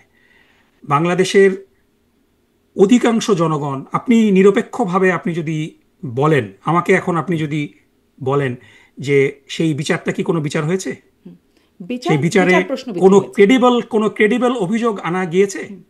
না, কিন্তু বিচারটা আপনি নিয়ে তো আপনি কথা হচ্ছে না, আপনি বিচারটা প্রশ্নবিদ্ধ আপনি হয়েছে। আপনার রাজনৈতিক প্রতিপক্ষকে একটা বায়বীয় অভিযোগ এনে না, কিন্তু সাক্ষী জামাত তৈরি ইসলাম করে। স্বাধীনতা বিরোধী ছিল, মুক্তিযুদ্ধ বিরোধী না ছিল, না, তো ওটা বায়বীয় ওটা অভিযোগ সো ছিল কি? Basically you are innocent until proven guilty. না না, সেখানে ওটা আপনাকে তো আপনি ফৌজদারি পারসিকিউট অপরাধের করা কথা হয়েছে, বলছেন আপনাকে ওই সময়। হত্যা করা হয়েছে, হাজার হাজার মানুষকে হত্যা করা হয়েছে, একটা একটা মানে তো জাতীয় পার্টিও তো বাংলাদেশের ইনোসেন্ট মানুষকে আনটিল জিম্মি করে। গিলটি। জি। জাতীয় পার্টির কথা বলছেন, তাদেরকে নিষিদ্ধ করে, না তারাও না, তো জাতীয় ইনোসেন্ট আনটিল প্রুভেন গিলটি।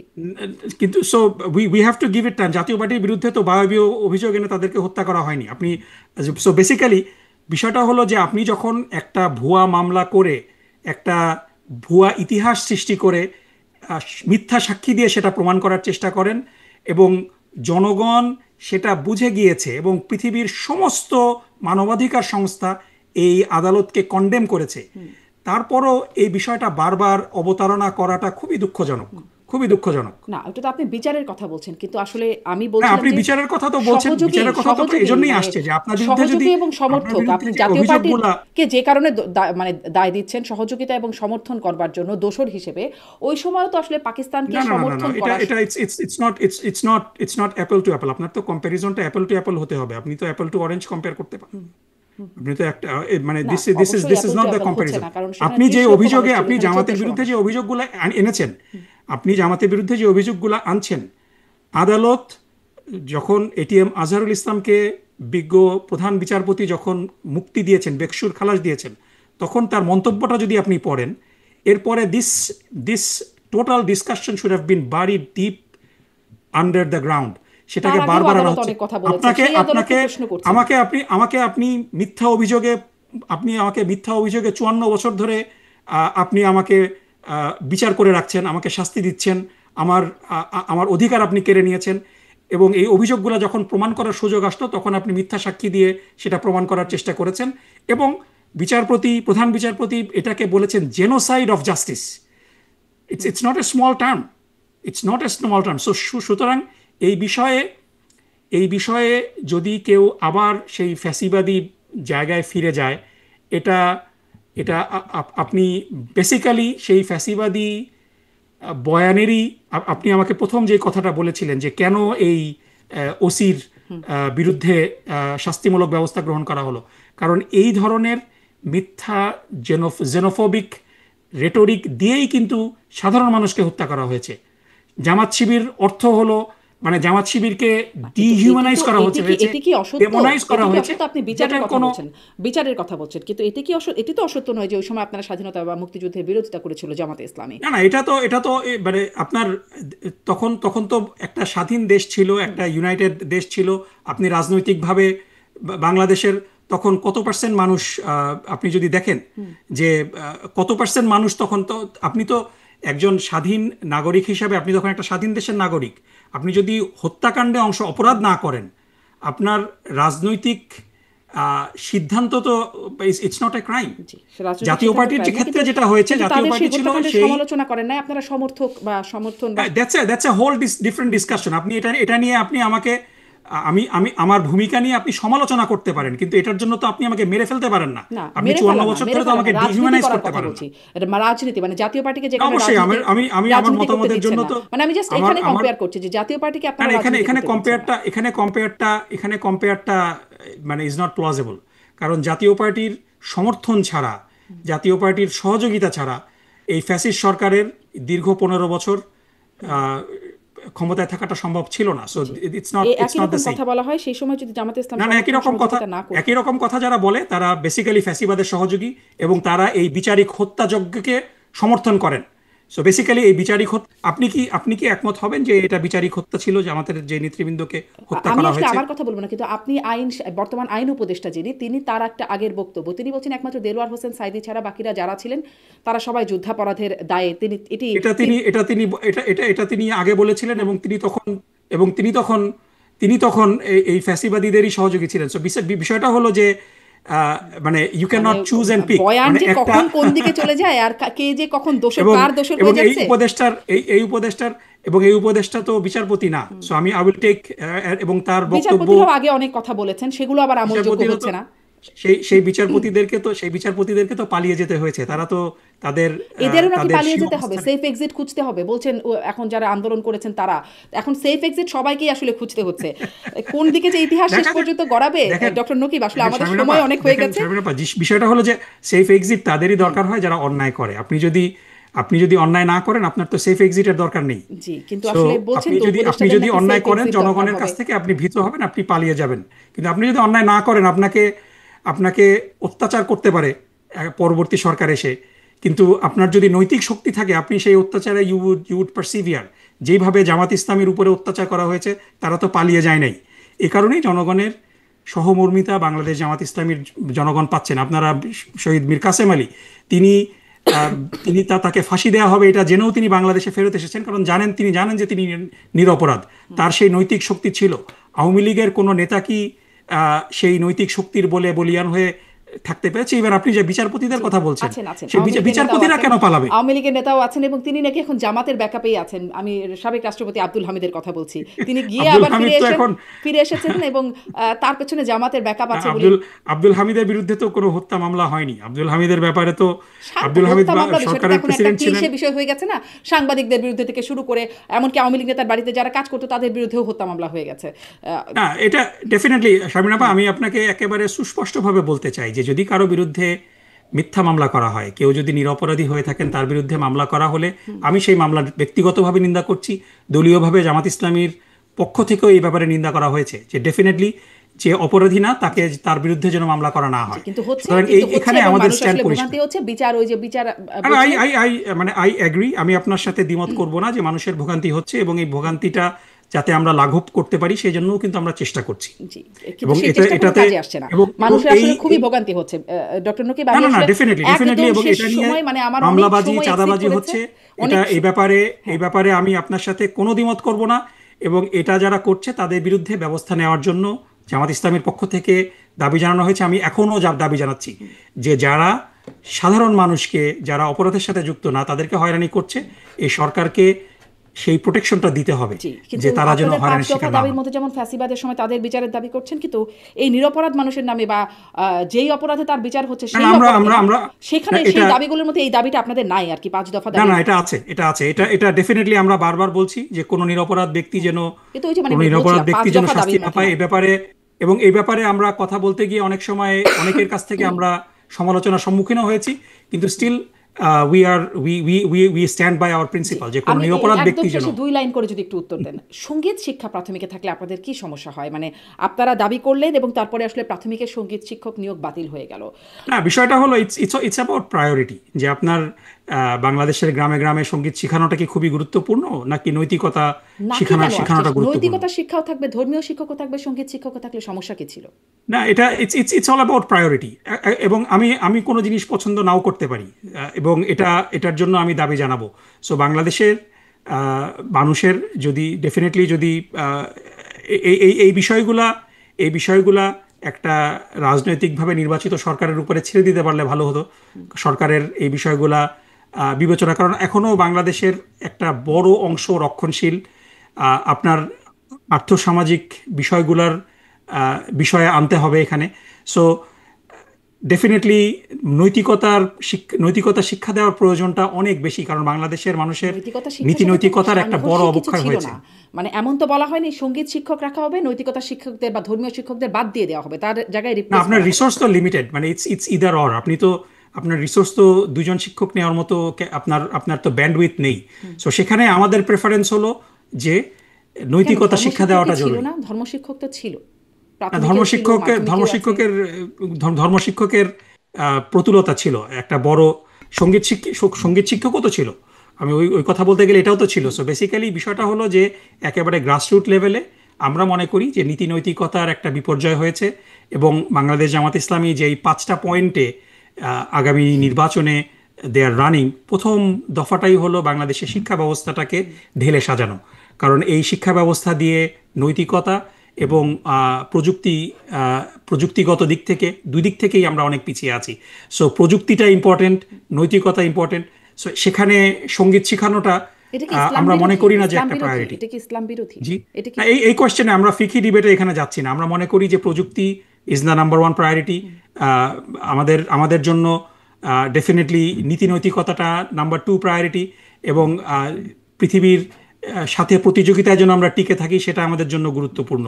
এই বিষয়গুলোকে অ্যাকোমোডেট করার পরে then we will, once we get to the Rubicon, তখন আমরা উইল রিভিজিট এই এই জায়গাগুলো। এখানে জি, কিন্তু আসলে এখানে মানে এটি বাতিল না ধর্মীয় করা হলে বিষয়ের, আন্দোলনে যাবেন, মানে বিষয়টা এতই সিভিয়ার যে সঙ্গীত শিক্ষক নিয়োগ বাতিল না না, হলে এটা তো সরকার দাবি মেনে নিয়েছে, মেনে আন্দোলনে নিয়েছেন, জি, যাওয়ার তো প্রয়োজন আন্দোলনের হয়নি। ভয়ে হয়তো মেনে নিয়েছেন, কিন্তু মানে এটি যে সো এটা আপনি ডেফিনেটলি আপনি সরকারকে জিজ্ঞেস করতে পারেন যে কেন তারা মেনে নেবে। আপনাদের দাবির আমাদের প্রেক্ষিতে দাবি তো কেন আপনাদের দাবি আমাদের ছিল। দাবি তো আমরা এবং সেই করতেই পারি। সেমিনারে একটা সেমিনার হচ্ছিল যেখানে শিক্ষা বিষয়ক একটা সেমিনারে, সেখানেও মিয়া গোলাম পরোয়ার তিনি বলছিলেন যে, তাকে আবারও কোট করি, সেকুলারিজম, ইনক্লুসিভ, প্লুরালিজম, ট্রান্সজেন্ডার বলবেন, এই সমস্ত শব্দের মার প্যাচে আপনি যৌনতা শেখাবেন, আপনার কোনো অধিকার নেই। আমি আপনার কাছে আনকোট প্রশ্ন করতে চাই, শব্দগুলোতে না আসলে কি সমস্যা? মানে না, বিষয়গুলো হলো যে এভাবে মানে আউট অফ কনটেক্সট, আমি তো কোর্ট দেখলে পরে এটার ব্যাপারে মন্তব্য করাটা খুব কঠিন, কারণ প্রত্যেকটা বক্তব্যেরই কিন্তু একটা কনটেক্সট থাকে। এই কনটেক্সটটা ছিল সো যে সঙ্গীত এজন্য শিক্ষা আমি বাতিল পুরো করতে, মানে বক্তব্য না শিক্ষক জেনে বাতিল এটার করতে ব্যাপারে হবে, আমি, জি। সঙ্গীত শিক্ষক নিয়োগ বাতিল করতে হবে, এই কনটেক্সটেই বলছেন যে শিশুরা, আমাদের শিশুরা হচ্ছে না, এটা আগামী শুধু দিনের শুধু পিলার। এটাই না, এখানে এখানে আরো কিছু আছে। সো মানে মোটা দাগে আমি আপনাকে এতটুকু এখানে বলতে চাই যে সঙ্গীত শেখানোটা জামাত ইসলামী মনে করে না যে বাংলাদেশের একেবারে প্রাইমারি লেভেলের শিশুদের জন্য একটা বড় প্রায়োরিটি। তার চেয়েও বড় প্রায়োরিটিটা হলো যে নীতি কিন্তু এই নৈতিকতার শব্দগুলোতে শিক্ষা কি দেওয়া সমস্যা এবং দেখেন? প্রযুক্তির শিক্ষা দেওয়া, বুঝতে পেরেছি, এটা মানে বড়, প্রায়োরিটির এটা কথা বড় আপনি বলছেন। প্রায়োরিটি। আমরা secularism, let's let's inclusive, pluralism, transgender, এই শব্দগুলো বললে এগুলো বলার অধিকার কেন থাকবে না? এগুলোতে সমস্যা কি? না, এদিকে এই এই এই বিষয়টা খুবই ব্যাপক বিষয়। সো আপনি আমাকে আজকে যদি টাইম দেন আরো 1 ঘন্টা এই বিষয়গুলো দিয়ে আমরা কথা বলবো। কিন্তু বিষয়গুলো হলো যে এই কথাগুলা মানে এই এই টার্মিনোলজিগুলোর মধ্যে কিছু কিছু টার্মিনোলজির অ্যাবিউজ বাংলাদেশে এবং পৃথিবীর বিভিন্ন দেশে আমরা দেখেছি। সো গোলাম পরোয়ার সাহেব কোন কনটেক্সটে কথাগুলো বলেছেন, I have to listen to that speech overall. বাংলাদেশে যেই যেই অর্থে সেকুলারিজম ব্যবহার করা হয়, আ- আমরা কিন্তু ওয়েস্টে, আমরা আমেরিকাতে থাকি, আমেরিকাতে সেকুলারিজমের ব্যবহারটা টোটালি ডিফারেন্ট। আমেরিকাতে সেকুলারিজম শব্দের অর্থ হলো ইনক্লুসিভ, আপনি সবাইকে অ্যাকোমোডেট করবেন। কিন্তু বাংলাদেশে সেকুলারিজমকে এন্টাই রিলিজিয়ন হিসাবে অধিকাংশ ক্ষেত্রে প্লেস করা হয়, এবং পার্টিকুলার একটা রিলিজিয়নের এগেনস্টে। সো এই বিষয়গুলোর প্রত্যেকটা কথার একটা, এবং আরও বলে রাখি যে ইভেন আপনি ইউরোপের বিভিন্ন দেশে সেকুলারিজমের অ্যাপ্লিকেশন কিন্তু ডিফারেন্ট। আপনি দেখেছেন যে ফ্রান্সে সেকুলারিজমের নামে আপনার মানে মহিলাদের, মুসলিম মহিলাদের হিজাব পরা, নিকাব করা, এটার ব্যাপারে নিষেধাজ্ঞা দেওয়া হয়, উইচ আমেরিকান সেকুলারিজমের ডেফিনেশনে যেটা কোনো সময় করা হবে না। সো এটার যে অপপ্রয়োগ করা হয় এটা নিয়ে জি, হয়তো তিনি বলেছেন, but I have to understand জি, নিশ্চয়ই দ্য অপপ্রয়োগ, হোল এটা কনটেক্সট। সঠিক অর্থ কি সেটা হতে পারে, কিন্তু মানে এই সমস্যাগুলো মানে এই কথাগুলো বলার অধিকারই নাই, এগুলো বললে যৌনতা শেখানো কিভাবে হবে? আমি না না, এটা কোনোভাবে এটা স্পষ্ট মানে করি। এই কথাগুলো আমি যেটা বললাম যে তিনি কোন প্রেক্ষাপটে কিভাবে তিনি বলেছেন, আহ, এবং এবং আমি দুজনই জানি যে অনেক সময় যে কথা বলা হয় না সংবাদপত্র সেটাও প্রচার করে আমি দেয়, একদম আবার অনেক আমি সময় তার যে কথা কথা থেকে বলা শুনি, হয় আমি এই জন্য কোনো সেটাও প্রচার করে না। পত্রিকা থেকে দেখে করছি না, আমি একদম তার পুরো বক্তব্যটা শুনছিলাম। তিনি না না, আজকের শিশুরা আগামী দিনে বড় হয়ে সরকার প্রধান, বিচারপতি, এই না সব ওটাও হবে, ওটাও এবং বুঝলাম, আজকের কিন্তু শিশুদেরকে এগুলো আমি শেখালে যেটা আসলে শুনিনি সেটা, সেই ব্যাপারে আমি জি, কমেন্ট করতে কমফোর্টেবল আমি ফিল করি না। আপনাদের বাট আমি নারী আপনাকে নীতিটা মোটা কেমন দাগে হবে যেটা বলছি যে ডক্টর নকিব? আপনাদের সঙ্গীতের ব্যাপারে হ্যাঁ, জামাতের প্রায়োরিটিটা হলো যে নীতি নৈতিকতার শিক্ষাটা বেশি প্রয়োজন বলে জামাত মনে করে, এবং কারিগরি শিক্ষা, প্রযুক্তিগত শিক্ষা, যেটা জি, স্পষ্ট আমাদেরকে সেটি কম্পিটিটিভ প্রায়োরিটি। করবে, এই বিষয়গুলো আরো জি, ইম্পর্টেন্ট। এই কারণে আপনাদের ইটস অল অ্যাবাউট আপনাদের প্রায়োরিটি। আপনাদের নারী নীতি নিয়েও একটু প্রশ্ন আছে, আপনারা আসলে কেমন চাবেন? যেমন কদিন আগে জামাতের আমির বলছিলেন যে 5 ঘন্টা নারীর কর্মঘণ্টা, আপনারা ক্ষমতায় গেলে 5 ঘন্টা হবে। আহ, জামাতের শ্রমিক কল্যাণ ফেডারেশনের কেন্দ্রীয় সহসভাপতি কবির আহমেদ, তাকে একটা টক শোতে বলতে শুনছিলাম যে জামাত ক্ষমতায় গেলে নারীরা শুধু নারীদের সামনে নাচ গান করবে, মানে শুধু নারীদের সামনেই করবে। তাহলে কি আমরা নাটক সিনেমা যা দেখছি তা সেরকম হবে না? বা নারীর কর্মঘণ্টা সব মিলে আপনাদের নারী নীতিটা একটু সংক্ষেপে বলবেন। তো শারমিন আপা, আপনাকে যদি আপনার যদি ছোট বাচ্চা থাকে, আপনাকে যদি আপনার 8 ঘন্টার জায়গায় আপনাকে রিলিফ দেওয়া হয় 3 ঘন্টা, এটা কি আপনি অপছন্দ করবেন? সেটা তো ছোট বাচ্চা থাকলে, কিন্তু নারীর কর্মঘণ্টা, ছোট বাচ্চা থাকলে নারীর তো কর্মঘণ্টা একটা 6 মাসের এখানে একটা একটা প্রবলেমটা সময় প্রবলেমটা থাকে তাদের। এখানেই যে উনি তো এই বক্তব্য, ডক্টর শফিক সাহেব যখন এই বক্তব্যটা দিয়েছেন তিনি তো আমেরিকাতে দিয়েছেন, তাই না? তিনি এই বক্তব্যটা দিয়েছেন নিউ ইয়র্কে, তিনি যখন তার রিসেপশন ছিল, তিনি তো নারীর কর্মঘণ্টা বলেননি। কি মানে বলেছেন? প্রবলেমটা তো এখানেই যে এজন্যই আমি গোলাম পরোয়ার সাহেবের বক্তব্য নিয়ে আমি কথা আমি বলতে রাজি আপনাকে হইনি, যে পাঠিয়ে দিই, বিকজ আপনি পুরোটা শোনেন, কারণ ওই বক্তব্যটা বিকজ আমি পুরোটা বিকজ শুনেছি। না না, আমি ওটাই বলছি যে আপনি নারীর কর্মঘণ্টা বলছেন, কিন্তু আমি তো ছিলাম একটু স্পষ্ট যখন করবেন প্লিজ। যখন ডক্টর শফিকুর রহমান সাহেব কথাটা বলেছেন, তিনি এটা বলেছেন যে যেই নারীদের ছোট সন্তান আছে তাদের জন্য একটা রিলিফ দেয়। It's a relief. এটা নারীর কর্মঘণ্টা কমিয়ে নারীকে ওয়ার্কফোর্সে রিলেভেন্ট করা এটা না, ইটস এ বেনিফিট। আপনি বেনিফিট কেন নেবেন না? এটা নারী বান্ধব হওয়ার কথা। তাকে নারীদের পক্ষ থেকে এটাকে ওয়েলকাম করার কথা। কিন্তু আমরা দেখছি যে জিনিসটাকে টুইস্ট করে এটাকে এমনভাবে ন্যারেটিভটা প্রচার করা তার হচ্ছে মানে বিষয়টা কি যে এরকম? জামাত তার ইসলামী মানে নারী বান্ধব না, আপনার তারা কাছ থেকে তাহলে নারীদের স্পষ্ট হই, আপনি ছিলেন সেখানে, মানে ছোট শিশু শুধুমাত্র যেই নারীদের আছে সেই নারীদের এই কর্মঘণ্টা নারীরা 5 ঘন্টা। তাদেরকে এটা একটা ব্রেক দেওয়া হবে, এবং এটা এটা পৃথিবীর বিভিন্ন দেশে আছে।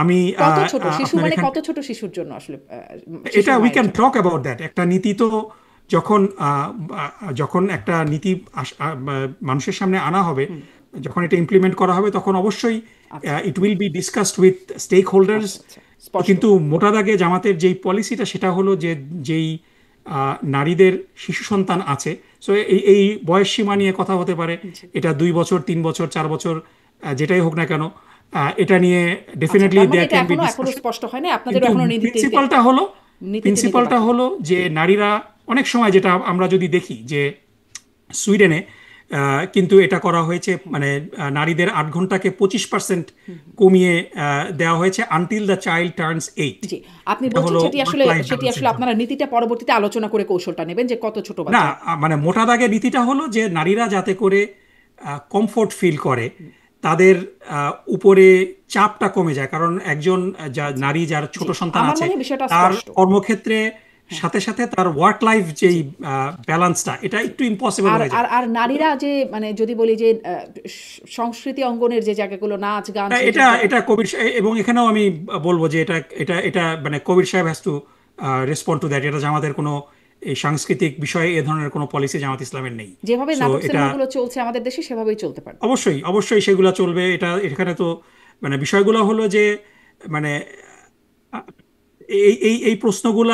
এই প্রশ্নগুলা করা হয়। আমি আমি আপনাকে দোষারোপ করছি না, কিন্তু আমি আপনাকেও মানে এগেন মানে আমি এইভাবে বলছি না, কিন্তু আপনি দেখেন যে জোহরান মামদানিকেও জিজ্ঞাসা করা হয় যে নিউ ইয়র্কে তুমি মেয়র হলে কি মহিলারা পরের দিন থেকে বোরকা পরে বের হবে কিনা। কারণ এই প্রশ্নগুলার সাথে একটা ইসলামোফোবিক কনোটেশন রয়েছে, যেটা আমরা অনেক সময় বুঝি না। সো আপনি এই এই সংস্কৃতির প্রশ্ন তো আওয়ামী লীগকে করবেন না, কিংবা বিএনপিকে করবেন না, আপনি জামাতকে কেন করবেন? জামাতের যে সমস্ত শিক্ষা প্রতিষ্ঠানগুলো আছে, জামাত তো বাংলাদেশে ভেসে আসেনি গত কারণ 54 বছর ধরে। আওয়ামী লীগ আমাদের বিএনপি আসলে মানে বিশেষ কিছু বলে না। না না, বিষয়গুলো হলো, আমি আপনারা ওই বলেন জন্যই বিশেষ বলছি যে কিছু, যেটা আমরা বুঝি না। জোহরান মামদানিকে প্রশ্ন করা হয় যে if you are elected mayor, are you going to force everybody to wear burqa? করা হয়েছে, আপনি দেখেছেন, হ্যাঁ, তাই সমস্যা না? নেই, তিনি স্পষ্ট করবেন যে না তো আমরা এটা করব না, বা হ্যাঁ আমরা না, করব। কিন্তু কোশ্চেনটা হলো যে ওয়াই উড জোহরান এই প্রশ্ন এই কোশ্চেনটার মধ্যে is it's not a normal question, it's a Islamophobic connotation আছে এগুলার মধ্যে। সো সেটাই মানে এই প্রশ্নগুলার কারণ আমরা আসলে বুঝি না অন্তর্নিহিত আপনারা উদ্দেশ্য কেমন হলো শরিয়া যে আইন বাস্তবায়ন ইসলামের করবেন, সাথে আমরা আসলে সেটা জামাত বুঝি না। ইসলামী যেহেতু একটা ইসলামপন্থী দল, ইসলামের সাথে সংস্কৃতি যায় না, ইসলাম একটা ব্যাকওয়ার্ড বিষয়, এই ধরনের কিন্তু একটা আন্ডারলাইং অ্যাজাম্পশন আছে, উইচ ইজ ভেরি প্রবলেমেটিক। আপনারা বোঝাতে পারেন নাই, তাহলে সেটা আমাদেরকে, মানে আপনারা শরিয়া আইন কিভাবে জারি করবেন, কোন আইনটা জারি করবেন, কিরকম আপনাদের আইন হবে, আমরা আসলে ঠিক বুঝতে পারি না, তো এই জন্য প্রশ্ন না না, এটা এটা বুঝতে না পারার কারণ হলো যে জামাত ইসলামীকে নিয়ে আপনাদের পড়াশোনা না করা। জামাত ইসলামীর আপনারা যদি দেখেন যে জামাত ইসলামীর লিটারেচার রয়েছে, দেয়ার ইজ অ্যাবান্ডেন্স অফ আমরা আসলে খুব রিডিং। সো পড়াশোনা এগুলো করে কাউকে আপনারা দিচ্ছি না, আমরা কথা শুনে এভাবেই বোঝার চেষ্টা করি, মানে এটা আমাদের জাতিগত না, বিষয় আমাদেরকে তো বিষয়টা হলো যে হতে পারে। এই যে আপনি আমাকে আজকে ডাকলেন, বিগত 54 বছরে এই 5ই অগস্টের আগে বাংলাদেশ জামাত ইসলামীকে তো মিডিয়া থেকে ব্ল্যাকআউট করে দেওয়া হয়েছিল। সুতরাং আপনারা এই মানে এখন এই যেমন Awami League engagement. Blackout Bangladesh main স্ট্রিমে নাই, জি আওয়ামী লীগ যেমন মেইন স্ট্রিমে যেতে পারে না, এখন তাদেরকে ব্ল্যাকআউট করে না, দেওয়া।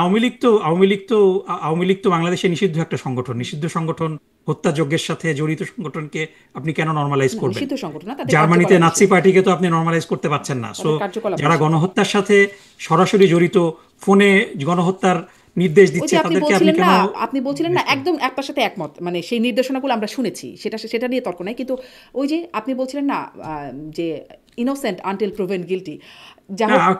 কিন্তু দেয়ার আর এভিডেন্স। আপনি আপনি জি, কোর্টের মাধ্যমে প্রমাণিত হননি, কিন্তু আপনি তো আপনার চোখের সামনে হত্যা হয়েছে, আপনি তো এটা দেখেছেন। জি, সো এরকম দ্য আবার অনেকে অনেক কিছু ট্রায়াল দেখেছে। Process is doctor going on. Nakib, আসলে সেই বিষয়ে আজকে আর নাই যাই।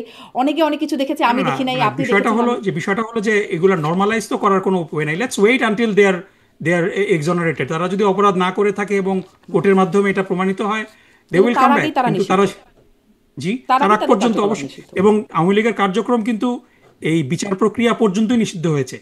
আওয়ামী লীগের নিষিদ্ধটা কিন্তু অ্যাবসলিউট না, এই বিচার প্রক্রিয়া পর্যন্ত। So you have to give people that that space, যে একেবারে দগদগে ঘাড় মতো, যে কারণ বিষয়গুলো তো, এই গণহত্যাটা আপনারা আমার চোখের সামনে সংগঠিত হয়েছে, ফেসবুকের মাধ্যমে, সোশ্যাল মিডিয়ার মাধ্যমে আমরা সরাসরি দেখেছি এই গণহত্যা হতে। সো এটা তো লুকানো কোনো কিছু না, এটা তো আরেকজন বইয়ে লিখে দিচ্ছে, সেখান থেকে আমরা পড়ছি না। জি, সো এই দগদগে ঘা শুকানোর জি। আগ সব পর্যন্ত তো আপনি গণহত্যাই আওয়ামী আসলে লীগকে, কারো না কারো চোখের সামনে। কোনো সময় হয়তো আমরা ছিলাম, কোনো সময় আমরা ছিলাম না।